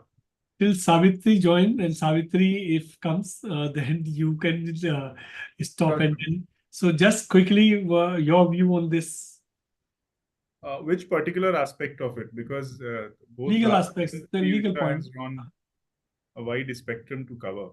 Yeah. Wonderfully covered, both of you. Yes, I can only tell an anecdotal reference that I'm currently facing. The mischief of physical era is multifarious. So in one of the cases that I was handling, it is also currently pending at the NCLAT stage. One of the companies which is known as champion of governance, it pertains to that company. And what happened is, I think ma'am is back, so we would Yeah. benefit from her views and Yeah. I'll then take Okay. it. Yeah, Savitri. Yeah. Yeah. Sorry, I had a problem in between. So coming back, as I was mentioning, if you complete your 6 KYC, the bank account details are automatically registered with the company or the registrar, and the money goes and sits in your bank directly. The association of the shares with the person is clearly established. Now, the problem arises when you're holding shares in physical form and you've not completed your 6 KYC. If the claimant, in case of jumping directly to IEPF, if the claimant is the original shareholder, once again, while it is easy to be making the claim, the signature may not always match. Over a period of time, your signature may become different. I mean, that's a normal thing. My signature doesn't look the same as to what it was about 20, 30 years ago. So this is something which is always going to happen, which is the reason dividend encashment becomes one major link if you look at the old companies. If you've completed your 6 KYC, when you do it, it becomes one complete coordinated work. But post that, it's a breeze. It's very easy to be then maintaining it. Coming back to the issue of wills and probates, yes, once again, SEBI circular has put a threshold of 5 lakhs. Up to 5 lakhs, one would not insist. However, what is most important is if there is nomination, it becomes easier for the company. In case of physical shares, nomination will definitely set at rest several issues. And if it's a demat share, the company does not come into the picture at all. The depository participant will automatically give effect to the shares getting transmitted in favor of the nominee. Now, there was this particular point as to whether the nominee gets full rights or the nominee is only a trustee. Going by the provisions of Companies Act, Section 72 is a very good provision which protects the company, where it says that once a nomination is done qua the company, the procedure is complete if the company recognizes nomination. Vis-a-vis the other legal is, the will would definitely take precedence. And there was a question in the chat box, a very interesting question. What if the nominee is also the beneficiary under the will? Of course, that will definitely ensure that there are no disputes at all. But once a nomination is done, the company and the depository participant and the depository will be out of these disputes, except with respect to the family members having some issue on those shares, in which case they will have to go to the court of law, get an order, ensure that there is no further transaction on those shares. That's completely a different point altogether, because the company is not interested with respect to the disputes inter vivos of the shareholder concerned. There was also a question on dematerialization, and that dematerialization poses a challenge. Now, once again, dematerialization poses a challenge if the name is different. The name on the share certificate, if let's say it just has initials and the last name, while the PAN card shows the full name, okay, it's going to be difficult to be able to associate the person to the shares concerned. And the issue gets further complicated if the person claiming the shares does not have the original share certificate. There's also a further complication because, very often in physical transfers, whenever there were objections, the share certificate along with the share transfer deed used to get returned. Now, one does not know whether the person had, sold the shares. The person whose name still continues to appear in the register of members is still the person who's entitled to those shares, or he had sold them off. The company and the registrars will never have any means to ascertain this.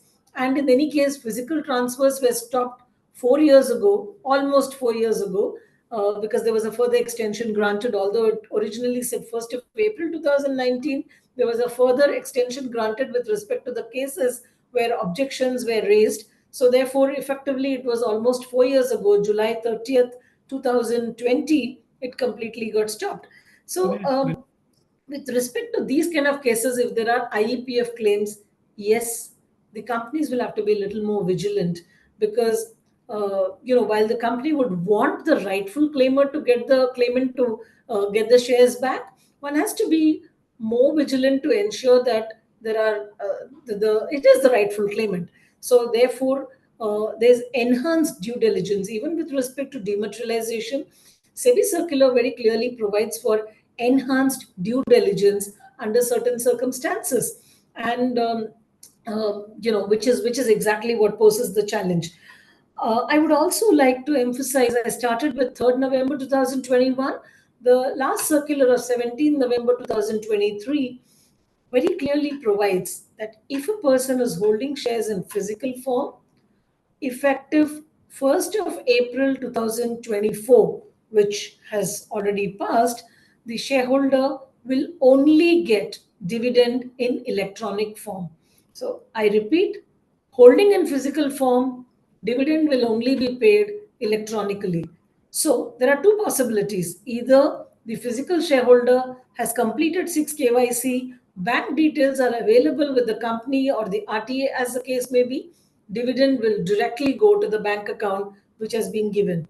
Let's assume the shareholder has not given the dividend details, has not given the bank account details. Dividend will not get remitted electronically to such a person because there's no provision of sending physical dividend warrant. So therefore, it will go to the unpaid, unclaimed dividend account of the company. And the SEBI circular provides that once the shareholder completes the 6 KYC formality, dividend will then be paid to such a shareholder.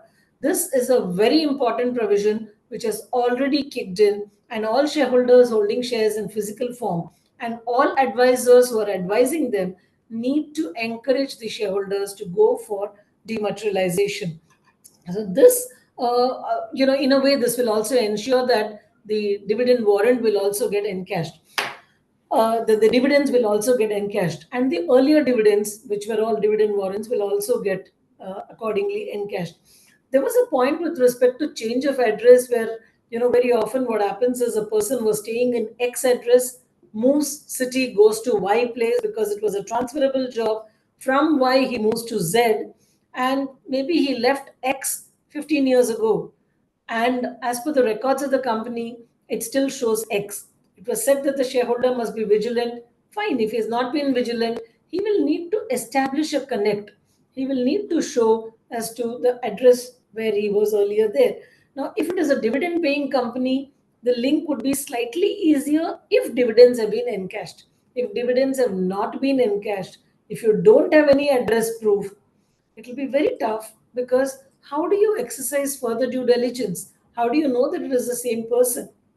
And of course, I don't expect the signature to tally. So these are issues which are practical issues.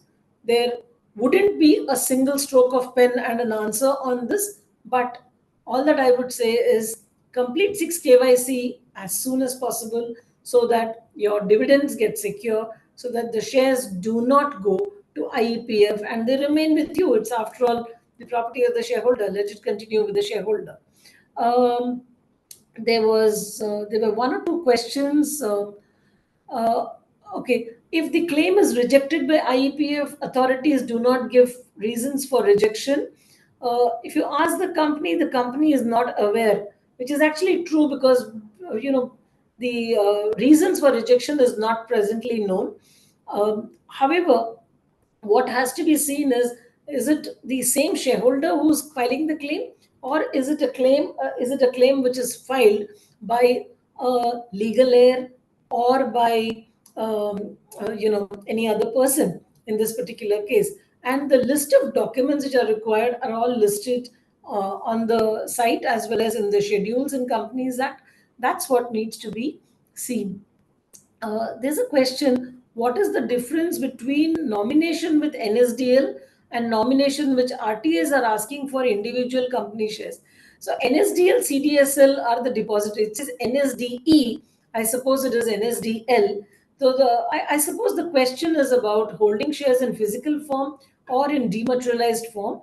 If it is in dematerialized form, file your nomination with the depository participant or directly by going to the depository's website. And if it is in physical form, the RTS will be asking you to file your ISR 123, which needs to be filed.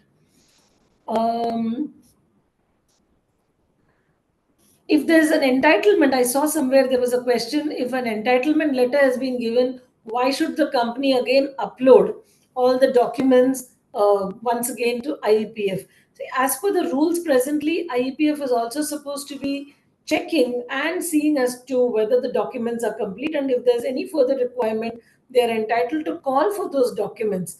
So given this, they will not get any document except the entitlement letter if no document is uploaded. And that is exactly the reason why documents will be required. This is like the electronic check getting uploaded on the check clearing system. It's not just for the bank to say that, fine, I've seen, it's all okay. When the money is coming and the shares are being released by IEPF, it is necessary to ensure that there is a trail of records, and also that forms an audit trail.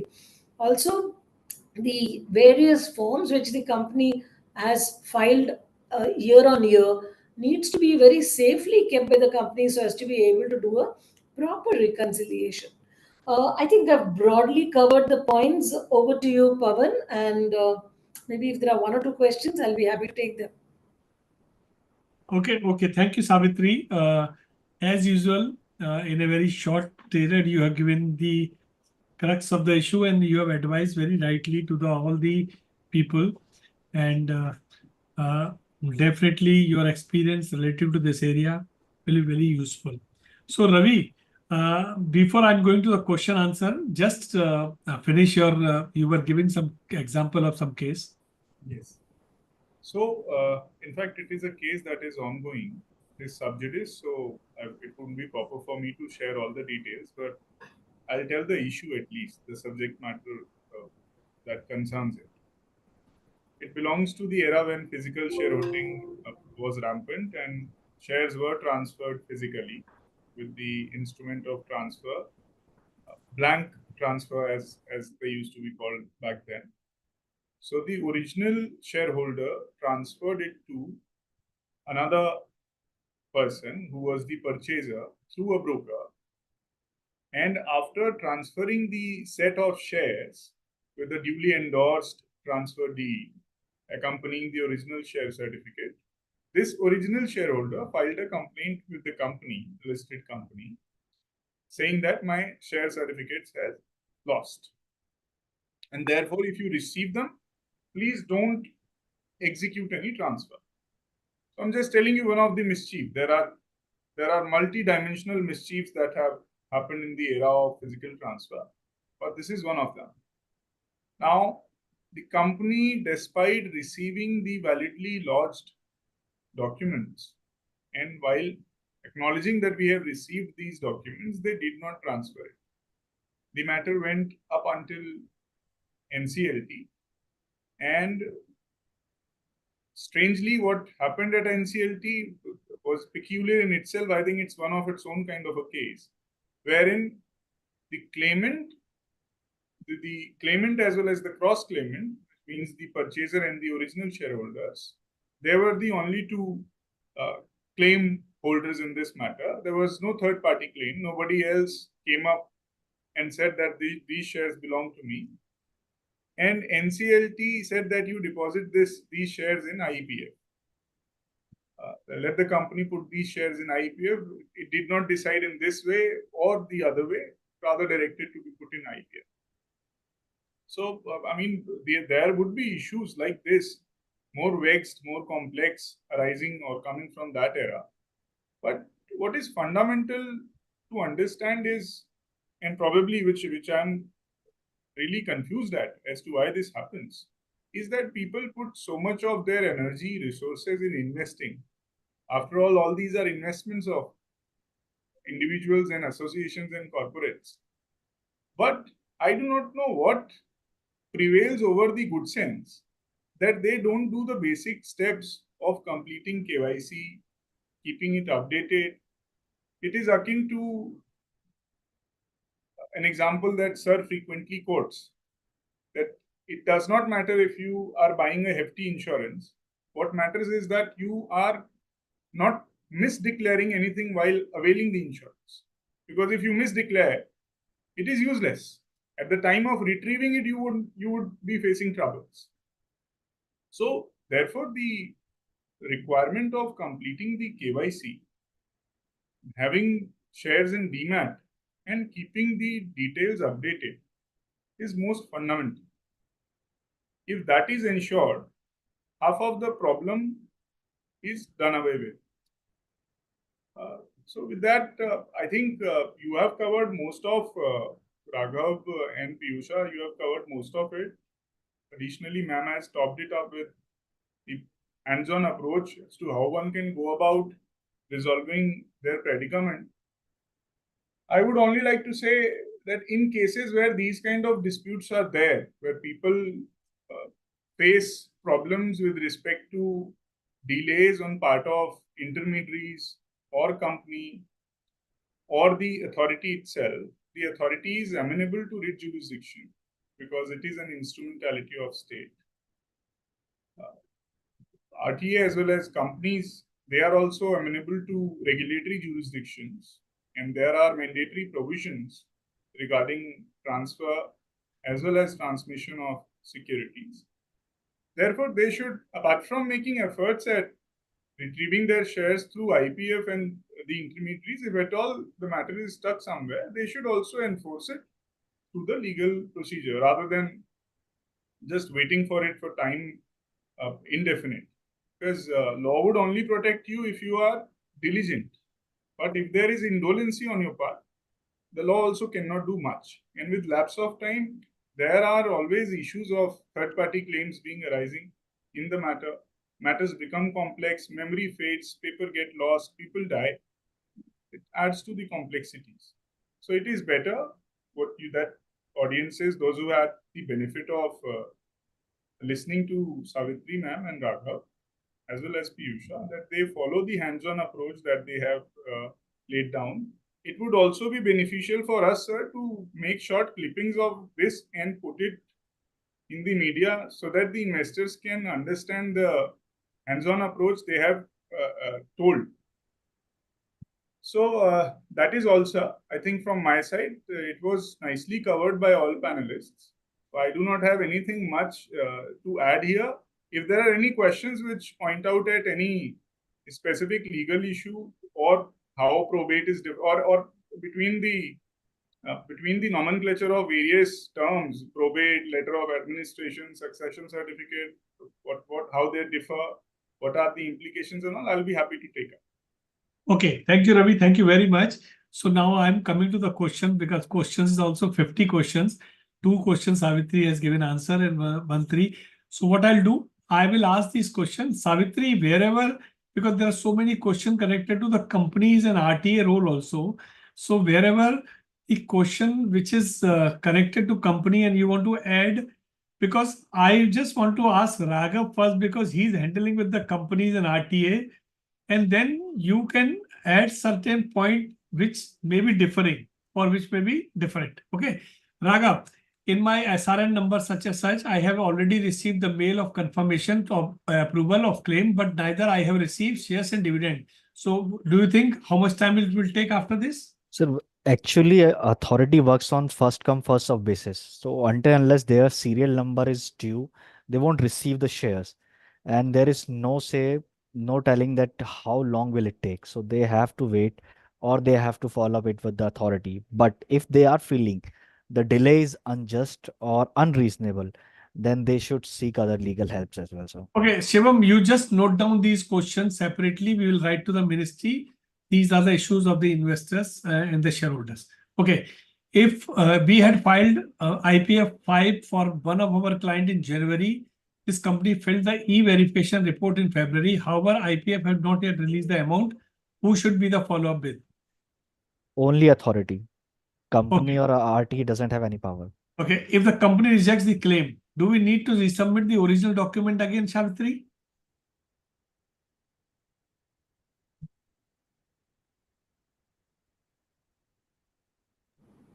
Yeah, so the original documents, of course, are required. So if the original documents were submitted which were returned, you will have to resubmit. Typically, if the rejection is for a specific reason, the company would normally not keep the original documents because one does not know when the claim would come back. So when you are filing back, like for example, the original share certificate is required. So if the company has returned it, it will have to be returned back to the company when you file your subsequent claim. See, the easiest thing is I think on the IEPF website there is a detailed checklist. that should be seen and ensure that everything is, tagged along with it, so that chances of rejections go down. Like, for example, if there's a change of name, typically what happens is the documents which are going to be checked is very clearly known. Whatever you're giving as your PAN card, your share certificate, if the two show the same name, it is easy to establish that it's the same person. Just imagine if one were to be applying for a visa, you check your passport as well as your visa paper as to visa application, whether it is showing all the details tallying with each other or not. The same kind of vigilance will have to be exercised. Sorry to say this, sometimes what happens is people do not exercise the same level of vigilance, or they do not pass on the same requirements to the person who's filling up the details. So, therefore, there is a gap. Also, practically, uh, in the olden days when the public issues happened, people used several permutation Combinations. combinations so as to get a higher allotment of shares. And to complicate the matter further, it's also possible that the dividends were not encashed because there was no corresponding bank account of that particular name. So, today, if they were to be claiming, there's also a possibility of an income tax demand on that. So, how exactly does this person claim?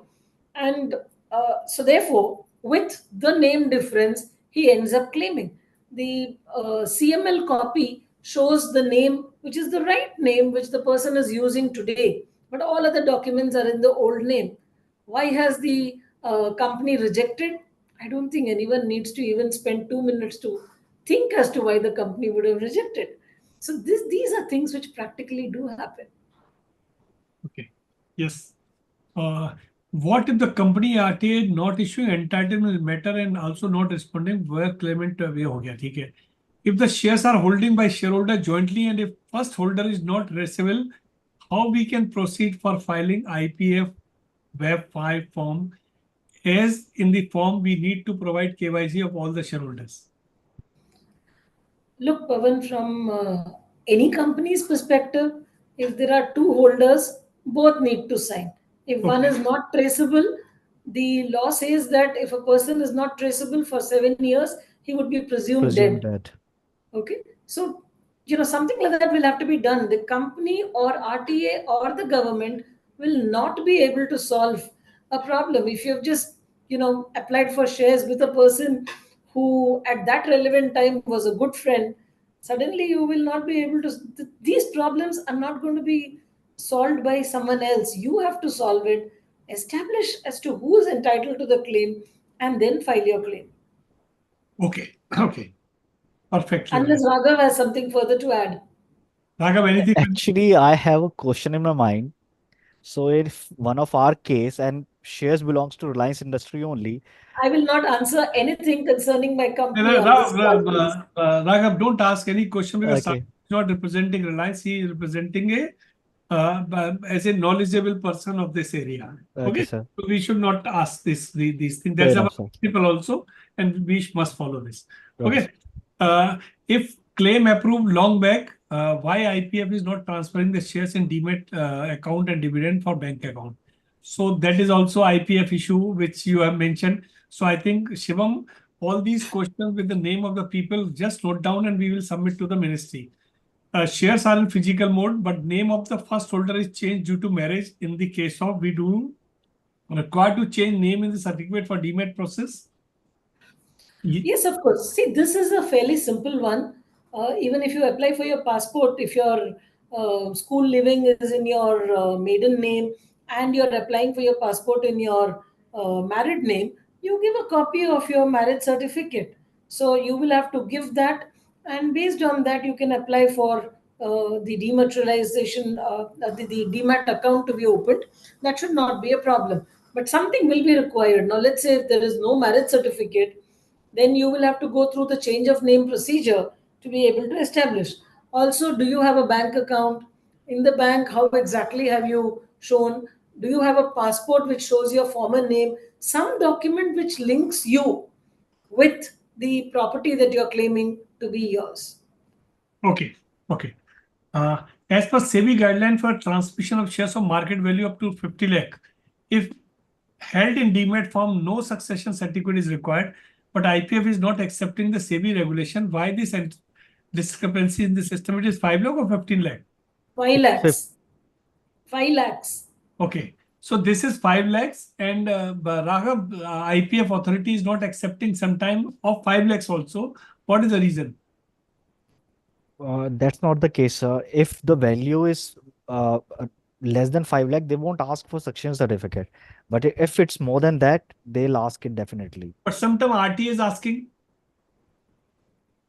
Well, in that case scenario, sir, Okay, so Saviti, normally RTA is all not asking also the 5 lakh. Okay. If it is up to 5 lakhs, it's absolutely clear. See, if one is claiming that yesterday it was less than 5 lakhs, today it is more than 5 lakhs, then it's a debatable issue. But Okay. otherwise, I don't think anybody asks for it if it is less than 5 lakhs. Okay, so I have to see the value on that day when I'm filing this. correct, sir. Ordinarily, yeah.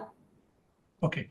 Okay, now if the shareholder has not demat the shares within 120 days from the date of issuance of LOC, then company need to be transferred in escrow account.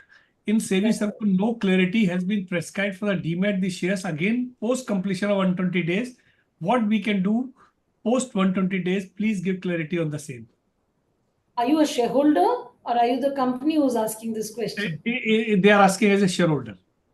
Fine, claim. If you have opened No, your I demat think account- this person is asking as a company. So if you're asking as a company after expiry of 120 days, you would have, during the 120-day period, you would have given your reminders to this particular person who had applied for the shares, whether by way of transmission or duplicate shares, as the case may be. And if the claim was not filed by then, in the sense that if the demat account was not credited by then it will go into this escrow account. And within what period should you do? Normally, it is done within a period of 7 days to 15 days after expiry of this 120-day period. Okay. Next is why there's no harmony amongst two government department. I think your question is you are asking 15 lakhs, so that is not 15, that's a 5 lakh. And both the department are clear, less than 5 lakh, there's no need of the certificate. Okay. However, if it is less than 5 lakhs and there are other legal heirs, Yeah. no objection of the other legal heirs will be required. That's something which is normally asked for. If that is not there, they may ask for further document. Okay.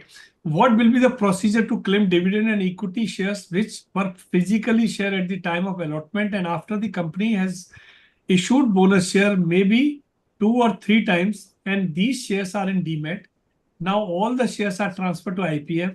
Share certificate are lost and the investor is unaware of the share certificate details. First, apply for an entitlement letter. And if you had a demat account earlier, you will be able to give a copy of that establishing that it is your demat account. But with respect to the physical shares, how do you tag the demat account with the physical shares unless the address is the same? Assuming the address is the same, get your entitlement letter. Thereafter, apply for duplicate shares and IEPF claim. Okay. Holding shares in physical which is not trading in the market in company is not, I think this incomplete. Shares in physical form from joint holding. First holder is died. Listed company shares are not trading in the market. Company not reachable. What is the solution? I think this question is incomplete. We'll write. We have understood the question, but we'll give you answer separately. How to claim shares where they are partially physical and partially in demat? So the issue is, are they with you or have they gone to IEPF? If they have gone to IEPF, you would be writing the total entitlement that you have, because once it goes to IEPF, it's all in demat form with IEPF. From there, once again, you will only get it in demat form. And if they are partially in physical and partially in demat, with respect to the shares which were in physical form, you will have to give your share certificates to the company, because what was in demat in any case is clearly identified. Okay. In IPF cases, we were received resubmission request from the IPF authority for initial also. Dear Sir, Madam, the following discrepancies need to be rectified. Claimant name as per the company records Siddhant Narendra Bavekar. As per KYC, Siddhant N. Bavekar. and claim filed with the name of Siddhant Bhavekar. Kindly provide name mismatch affidavit. Actual query received from IPF authority. I have changed the name for privacy. So he's saying name, multiple names are there, short name, missing middle name. What is the solution? They are, I think, IPF authority is rightly asking. So you, Absolutely. so what is the Absolutely. solution? They have to So, go. They have to yeah. go with the name change procedure in this case, sir. Okay, they have to finalize what is their name first Yes, of sir. all.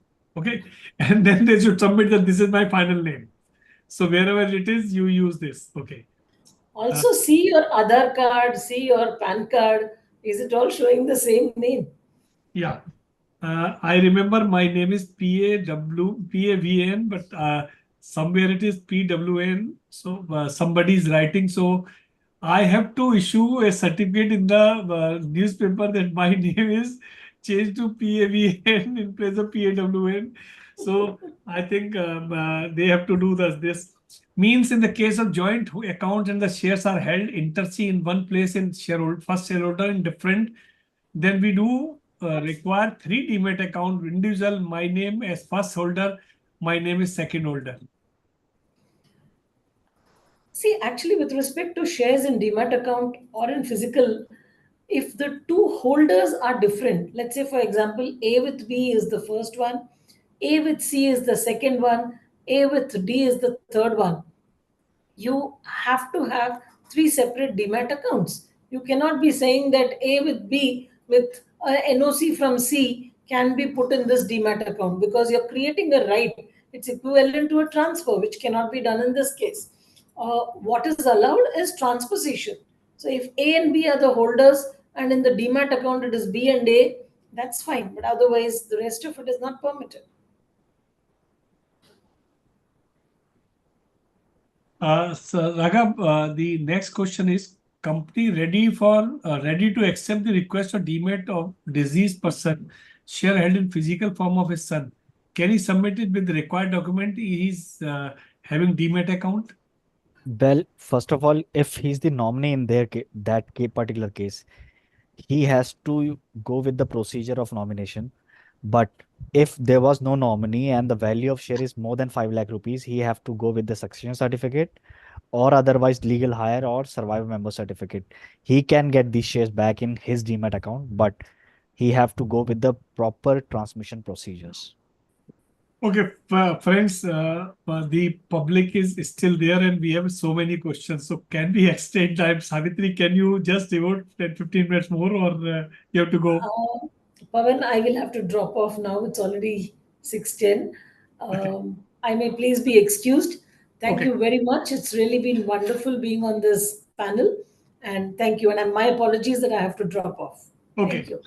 we will continue. So, friends, we are continuing with the question answer. So, and whatever question relating to the company, we will ask Savitri and give it to you. So, I'm continuing with these questions and we'll try to finish it as fast. Piyusha and Raghav Yes, and sir. Ravi, be short, and if the answer is already given, you just say yes and no. So we have to cover this. Surety affidavit, can it be given by relative of the claimant? Yes, sir. It can be. Okay. But If but I'm, one yeah, thing yeah. has to be ensured that if that surety is the witness in one of the indemnities given by the shareholder, then he cannot be the surety. Okay. If I'm aware of the shares in particular company, but do not have details of the shares such as has folio number, certificate number, etc. What is the procedure to for claiming? Will it company and RTA help to claim the shares? For that, they should contact us directly. Reason being, without folio, company or RTA won't be of any help. So we might assist them with tracing these shares for them, and after that, they can go with the procedure. Okay. If I am aware of the shares in particular company but do not have details of shares such as folio number, certificate It's done, number, sir. We already have answered it. okay. What are the documents required to be submitted to IPF in case of amalgamation of the company? For example, ABC Limited amalgamated with XYZ and shareholders holding the physical share of ABC Limited. After a few years, shareholder claimed ABC's limited shares from XYZ. In that case, what are the documents required to submit to IPF for the company? They must have received the shares of the resultant company. If they don't, if they didn't, in that case scenario, they have to apply for a letter of entitlement in their name, and only after that they can file IPF claim. So you have to unmute. Okay. It is required by the surety to give the IT return. Yes, it is. Okay. Pawan sir, I would like to inform that filing claim with IPF is very easy, but taking back the shares and dividend from IPF is difficult job. Like waiting period for approval of claim, credit of the shares, dividend from IPF, follow up with IPF people, not picked up the calls or IPF authority. I have lost complaint many times in PMO portal. Still, they are not giving proper response. When I got the shares back, need to send representation letter to IPF in consultation with ICSI so that the shareholders can receive their corporate benefit back at the earliest. So that is one person has given suggestion. So yes, this is the problem. Raghav, compile all these things in consultation with Shivam, and we will file it to the ministry. Sure, sir. If the claim amount is more than 5 lakhs, succession will or probate is compulsory. Yes, it is. What? If they have will, they have to probate it. Otherwise, they can go with the succession certificate. Okay. In addition to my above query, when the case approved by IPF authority from the company's perspective, it is very difficult to track whose shares have been credited to IPF authority. No separate intimation provided by IPF post the shares and dividend credited by IPF into shareholders account, and therefore the entire loop is not closed properly. Every week, CS need to check the benefit benpost and verify the change in shareholding in IPF and last post. Any comments on this? Or Well, this is- particularly shareholder gets the information from the depository Absolutely. directly that such so and so shares have been credited to your demat account. But in case of company, I cannot comment. Reason being, what's the procedure with the company and IPF authority when the authority credits the shares directly to the shareholder, whether they inform the company or not, that's not for me to comment, sir. okay. How would you matter with the how would the matter be dealt with if the nominee is also mentioned in the will? Well, then he has better right. He's mentioned in will and he's the nominee as well. So, Piyusha, if anything you want to add, Ravi, anything you want to add, please add it. Okay. If something is different, which they are saying, whether one can share CRSI ID for DigiLocker to update KYC, is it safe?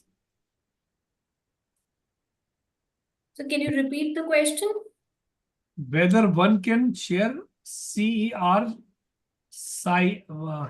I don't know the full form of this. So might be they're SI ID. talking about that DigiLocker can Yes, be they are used talking to about give DigiLocker. I think they are the talking about KYC CERSAI, documents. CERSAI SI portal. and DigiLocker. SSI and Digital Locker to update KYC, and it is safe. It is particularly, but again, Electronic they have to provide the signed physical document with the company. So just the DigiLocker documents won't be sufficient. won't be sufficient. Because Okay. other documents also need to be digitally signed. If that is possible, that can be done. I have received email from IPF that the application is approved, but still the shares and dividend not yet received. Application was made 2 years ago. What is the solution? I think, is there any portal where you can make a complaint? Well, So there is no option but uh, Mm. moving with the court, sir. Reason being, There's they also haven't a provided an PMO office. Sometimes you it can won't make a complaint, visit but them. still that's not that useful No, enough. for every small thing, you can't go to PMO. Exactly. Yeah, The Ravi. rarest of rarest cases. Is because this is with IEPF. If it was with company or any intermediary, you had scores portal to resort to. But since it is with IEPF, if one feels aggrieved by the arbitrary handling of their case, they may approach it in writ petition. There have been several cases being filed before High Courts. So I know of one case which was filed before Delhi High Court, and it was very swiftly done because High Court came heavily on that. Okay. If the market value of shares is 100, what is the use of going to IPF and following 1,000 rupees for these shares? And that is okay. That's absolute right. It's a value proposition. If something you are getting, then you will spend money. We are not able to help investor for unlisted shares as valuation is not known how to go for it. Their valuation is not that difficult. They can go with the book value of the shares, but I don't understand the purpose No, the of this purpose is question. saying for listed company like earlier That's question, market value. market For value. yes, for the unlisted shares, they can go with the book value. Okay. After clearing the application for IPF authority, how much time it takes to get credit shares in demat normally? 6 months. In most of the cases I've seen, in On 6 months, an it's get credited. Okay. Can requirements of surety be eliminated from procedure? Not at all. I Uh, don't think so. some RTA are insisting for will or succession certificate even if value is below 5 lakh rupees. Not possible, sir. Not they can't insist. No, they can't. If they insist, they should write it. The investor should ask the RTA to ask this in writing, and then this must be forwarded to SEBI. Okay. Some RT are insisting for annexure E and annexure F, even it will succession certificate is submitted, which is not actually required as per the law. I think this is the same answer. Why should the company be required to submit all documents received from the claimant once the company has issued the entitlement letter? So this is one of the challenge which issue with I think this is a good point that when the entitlement letter is given, entitlement letter is including that entire thing is in place. So they should not ask, and unnecessarily this is creating. This is also good suggestion we can submit. The shareholder is died and there is a name mismatch on death certificate and share certificate. What document shall we give? So in this case, only an affidavit from the legal heir from the claimant will be suffice, because for a dead person, no gazette notification is not the solution. This cannot be possible. Only an Okay. affidavit will do. Reply for email from RTA is taking 1 to 2 months, which is too long. So one can file a scores complaint for the shareholder can file a scores complaint. When the claimant claiming shares through IPF 5 is NRI and does not have access to the non-judicial paper required for say indemnity bond or so, we understand he or she filed the form IPF 5 being anywhere. But in this case, will the indemnity bond or other documents require apostolization or notarization as per the country from which the same is executed? Correct jurisdiction would be of that country where they have executed the document. Okay. Nominee is ultimate owner of the shares. This is stated to be misconception. Will you please elaborate on the scope of the nominee? Well, Supreme Court already has given the decision in this particular scenario. The legal heir is the ultimate beneficiary, is the owner of that particular share, not the nominee. Nominee just a caretaker. So the very clear thing is, Ravi, I think you can clarify this point in very lucid way. Nominee is only a trustee. He is a person who has to secure, safeguard that property for the legal heirs. A nominee could also be the legal heir. He could also be the sole beneficiary or one of the beneficiary amongst many. But merely by being nominee, he does not get the right or entitlement over the shares of an owner. He becomes a trustee. So if a nominee, after getting the nomination executed and having his hands laid on the shares, misappropriates the shares, he is liable to compensate it to the legal heirs if he is not the legal heir. Okay. The most crucial problem is lack of response from RTAs, IPF authority, whenever a claim is lost. That is a journal complaint. If the claim is rejected by IPF, the authority do not give the reason for rejection. Also, if we contact the company asking for the rejection, even they are not aware of the same and they direct the shareholders to connect IPF. Piyusha, just these types of problem are coming continuously. Can you just explain that what are the issues people are facing? So I will not ask same question again. So this is a general question which every shareholder is facing. There is a lack of response, of course. So in such scenarios, a scores complaint can speed up the process.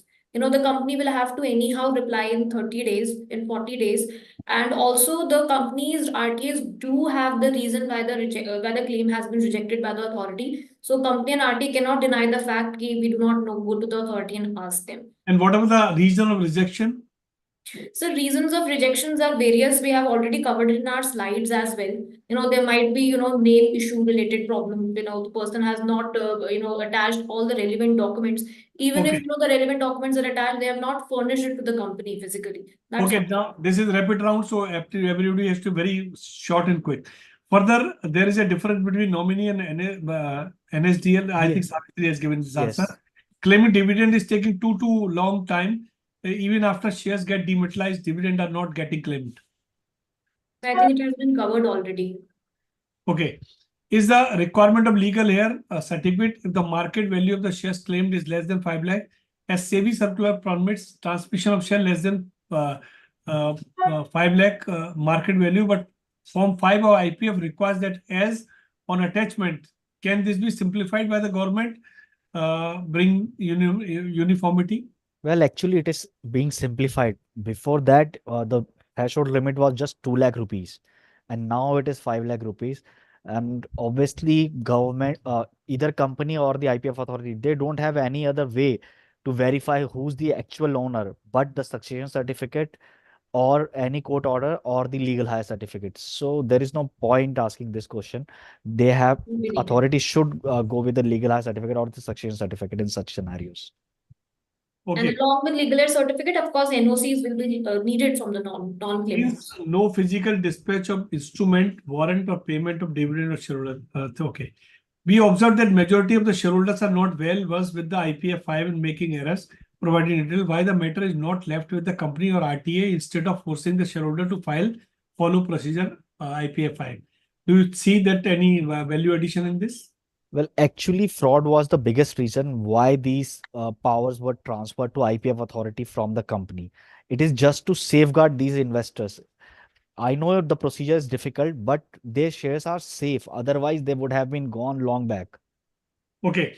I'm representing two senior citizens of my family above the age of 72. I'm not getting proper reply from IPF and I'm not able to seek help from the Reliance as well. How does it help? Where can investor can go? They can directly write to us. We'll specifically assist them with their claims. So. Okay, write to Raga will help you. Okay. So if the shares are in demat form, nominated should be made with NSDL only. By any nomination made earlier to RTA will be superseded by nomination of NSDL. Please confirm. That's right, sir. That's right. The nomination Customer and having, demat, that's perfect. okay, customer having shares in the name of HUF, joint holder with his wife and name, second holder 10,000 share, now denying. Well, the question is not complete. They should write to us. I think he's saying कि उसकी wife ने मना कर दिया, वो उसके पास shares थे wife के नाम में, But second he mentioned that HUF joint holder. Hmm. If HUF was the joint holder, then there must be a Mr. partition in Harshad, the. please give more clarity on these questions. What is the timeline with which IPF authority can either approve or reject 6 months, which you have said? Strict timeline is only for the company, not for the authority. That is right. Company are under the SEBI purview. So within 30 days, within period, they are not giving, you can write to the SEBI score portal. Two sisters, there are one sister died unmarried. Now married sister also died, but second sister having one daughter, whether she can claim. I think Yes, she she can. can. Yes, she can. My claim got approved and dividend got credited in my demat account. However, my unclaimed dividend against the shares which are transferred along with my shares did not get credited. Yet, even after 1 year after they received the shares in IPF, so same thing they have to write. But now the problem is I got the bulk, the majority, but I'm not getting a small portion. For that, I have to, because dividend portion is always small as compared to share. So these are the things which we can refer it to the ministry, and we will request them that these are the complaint. Please solve this and make it a SOP timeline and make some complaint portal. Kindly share detail of IEPF authority to follow up for the rejection of claim and approval of the claim but not receive shares and dividend. I think detail of IEPF you can write on the system. They can download. My claim got approved and shares got credited in my demat account. However, my unclaimed dividend against the shares transferred. My shares did not. I think the same issue which he is asking. Is there any fee charge required to be paid for dematerialization of physical shares? No, not at all. There's no charge. What document need to be submitted to shareholder who is no more, and there is a difference in name of the share certificate and death certificate and bill or succession certificate? Well, if there is a difference in the death certificate and on the share certificate, they have to provide an affidavit in such scenario. Also, when they are applying for succession certificate or probate of will, they can get a clear order from the court as well in their favor. Okay. A company has inadvertently filed Form 4 non-payment of dividend twice for same number of shares, and the same has been approved and transferred to IEPF. In this respect, the company has made the application and all the relevant documents, but official of IEPF are not able to find the relevant provision under which they can release the shares. That's the problem on part of company and Part of the company authority. itself. So we can comment on this, sir. So what is the solution? They can go to the court. An act mistakenly done under bona fide should not make third parties suffer. But Ravi, sometimes the value of the shares is not much. So what they would do? No, but it is the company which has done a default by mistakenly putting these shares or dividend, whatever, in IPF. These shares may belong to some investors who are willing to claim them. So it has to be brought by. Why should third party suffer because of an error? So the error can be corrected. Okay. To be specific, there is a ping pong between the registrar and IPF when the investor is suffering. Should not the company be more proactive? I have to issue with other companies registrar and company effectively mediated and resolve the issue. You are absolutely right. And sometimes this ping pong is going on. So for share the RTA side, you can make a complaint to score portal. But IPF side, the problem is there. And for that, we will compile all the suggestions and submit to the ministry. In case where the IPF form 5, all the details are correctly mentioned, but the bank account number is wrongly mentioned, and can the claim be approved? What can be the course of action? Yusha? The claim will be rejected because, bank account, if it is not verified, however, first the person will get to know well in advance if the bank details are not verified, because the company will not issue a verification report, a clear verification report. So authority will definitely reject it. So Okay. bank details has to be correct. IPF 5 SRN number such, the claim approved and share got credited to the claimant demat account. However, the dividend pertaining to the shares which are transferred to IPF along with the shares not credited to the claimant bank account. I think the same question other people have asked.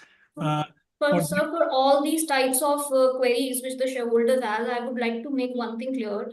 If the authority has approved the claim, no matter 2 months after, 1 year after, 1.5 years after, you will definitely get your shares and dividend credited to your account. So they are not lost. No need to be, worried enough that they are lost or something. You will definitely get it. It will take time, but it will be there with you. Okay, the shareholders has died in 2009 till 2023 dividend and amount encashed by the someone, his family member. In 2024, the transmission request received by his legal heirs. That time company get to know about the death of the original shareholder. There is a gap of 15 years of not sending IPF. Will it affect the process or resubmission? Ravi, what is your view? Or Raghav? Because they were encashing the dividend. They shouldn't have, sir. They should have informed the company immediately when the shareholder died. Now it's up to the company to take any action against those who have claimed those shares. But again, the legal heir has the ultimate power to get those shares back, but the company can take or may take any action. I mean, what will happen into this case? I'm the legal heir. I will get this, but I have done this wrong. This is a third kind of case, and these are majority of cases where legal heirs, without closing the loop, they are encashing on the dividends and benefits that are due to the person who's no more. So I think this is a more vexed case, but I think the process would be same. But Ravi, Right. it means I have there's a bank account of that deceased person which I have not closed, and I'm depositing there, and I'm claiming and taking money by doing a fudgy signature. Well, yes, it involves that angle as well. But in India, it is true that people manage the accounts of their parents because parents do not do it. They are not tech savvy, or they are sometimes not educated enough. So these are all issues that is the reality of our Indian situation. It Okay, might how not be to? Yeah, They will yeah. have to surrender first. They will have to surrender, come out clean, and then request for the completion of the process. So they'll have to follow the process. Okay, how to track the claim filed with the IPF? They can go and track it with the SRN number on IPF website. Okay. Letter of entitlement is received, but we don't have original share certificate. We have not proceed for duplicate share certificate. But while filing IPF 5, we need to upload some attachment. What should be the solution? Letter of entitlement is sufficient. It's a sufficient proof But for the holding. all the lost documents need to be there. They are also to be attached there. No, but I don't have then.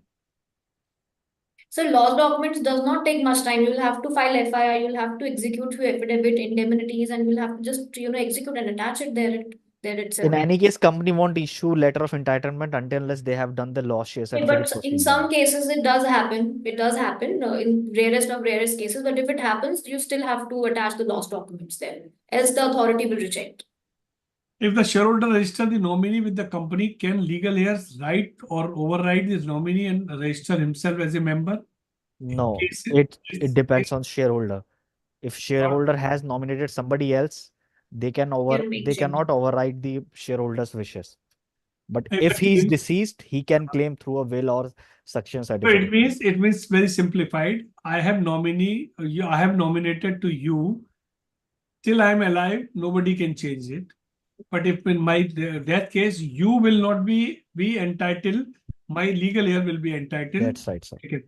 So in this case, so many people are nominee and they are enjoying. So it means any legal heir can come and then claim. Yes. Okay.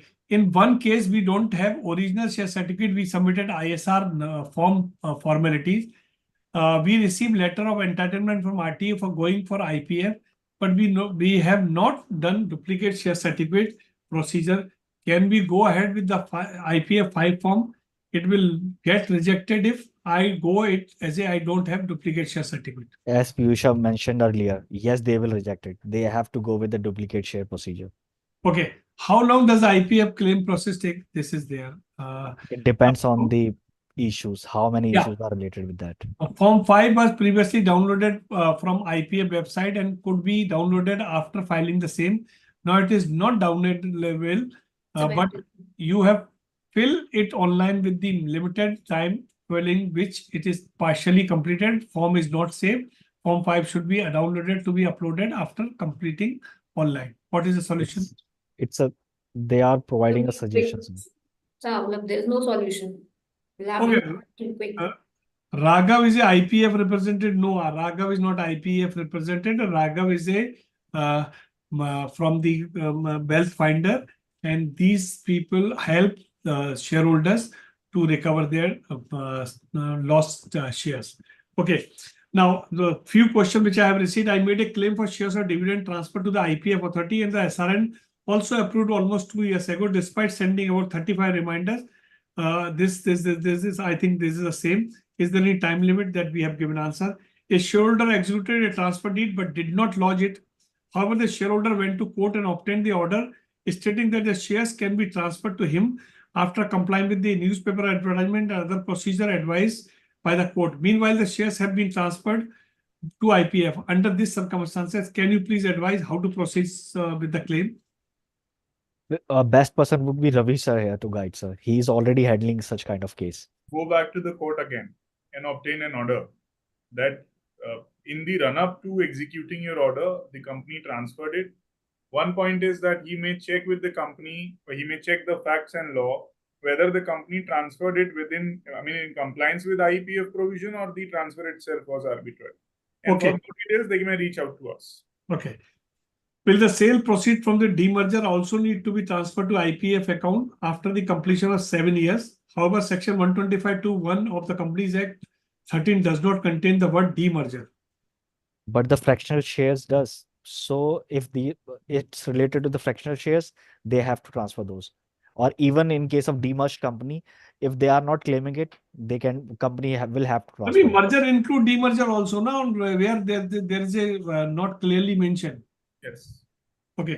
Yes. A listed company declared a dividend last in 2007. Now it is say IPF requirement are not applicable as it has not declared any dividends since 2007. Is the understanding correct?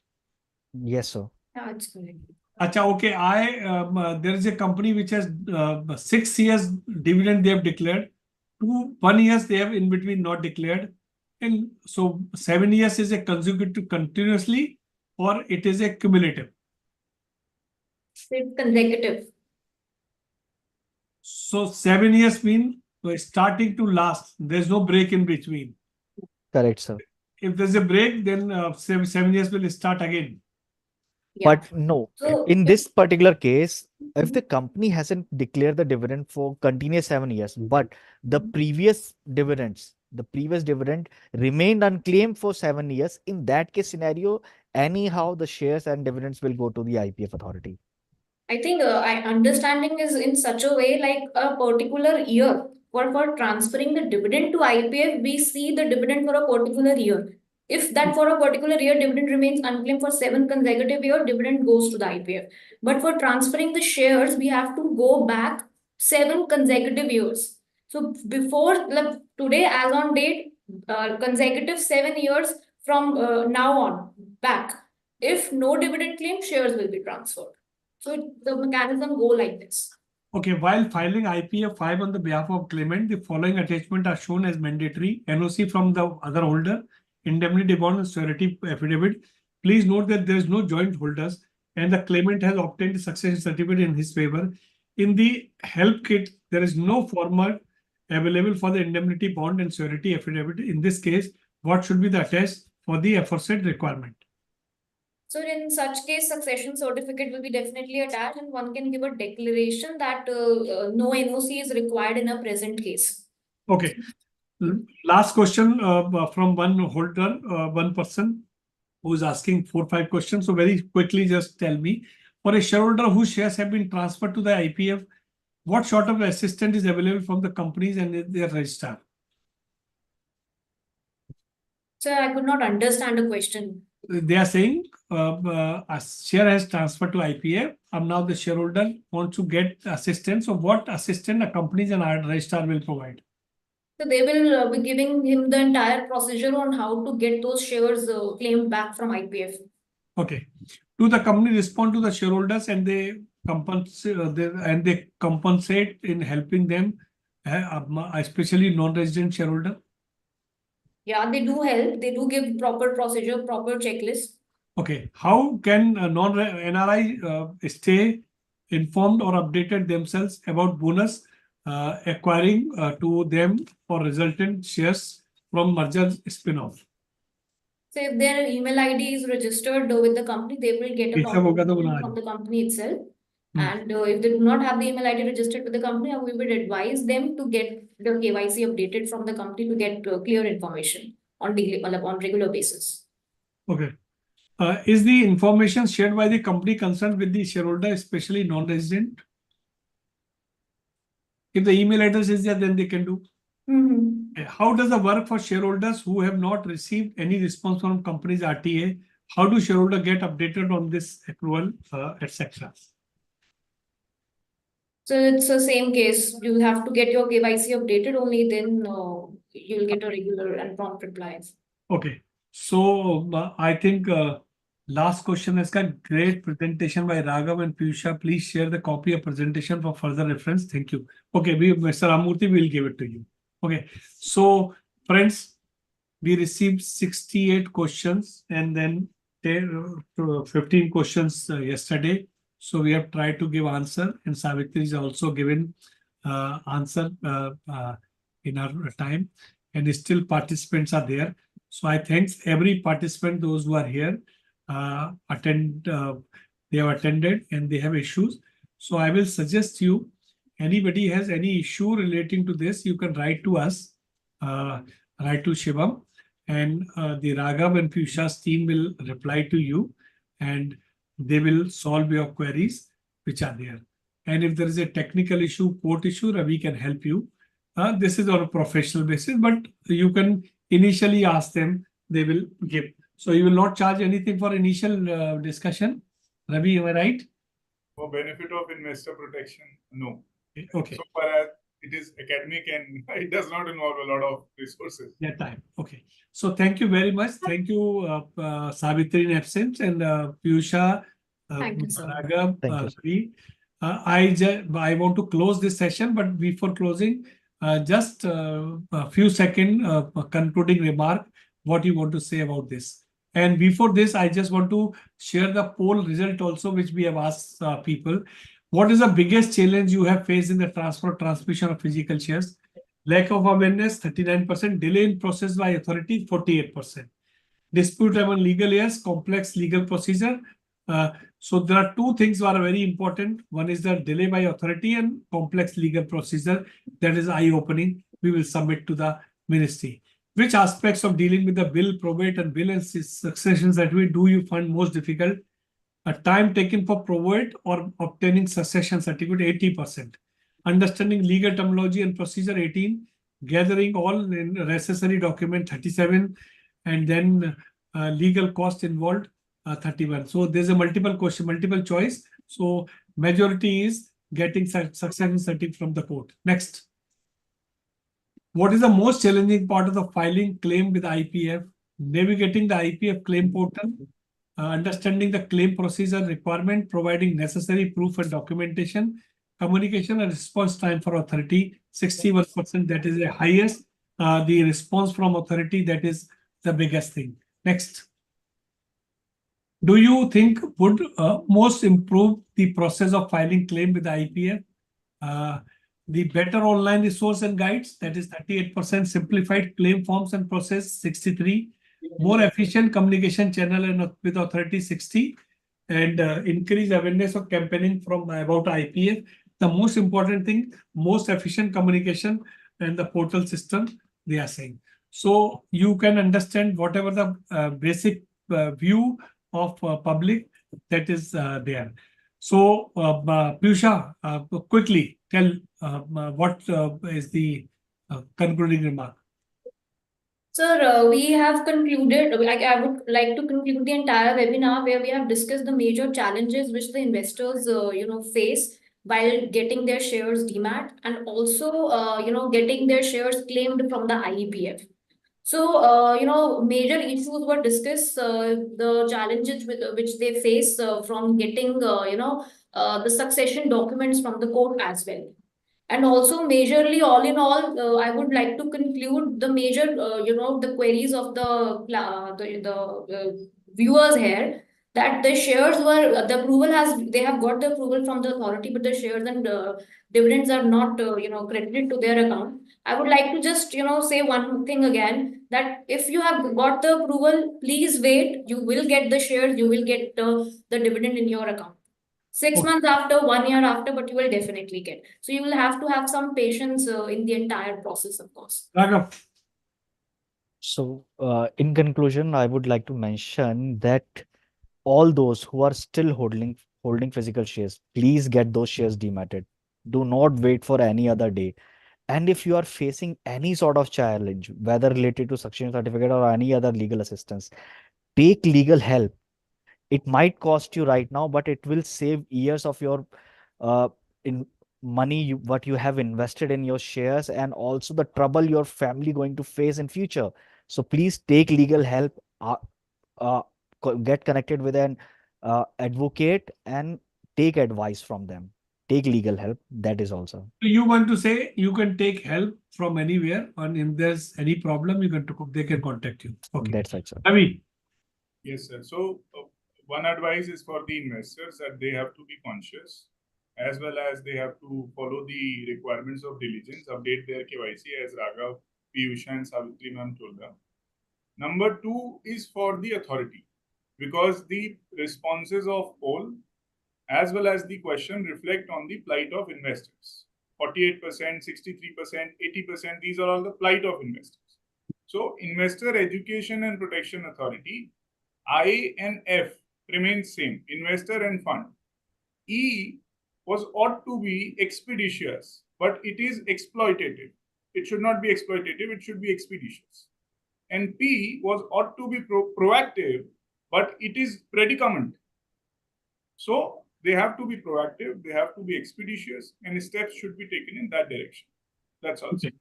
Thank you very much, Ravi. So, friends, the presentation which you have, the Piyusha and Raghav has given, we will send it to all the participants.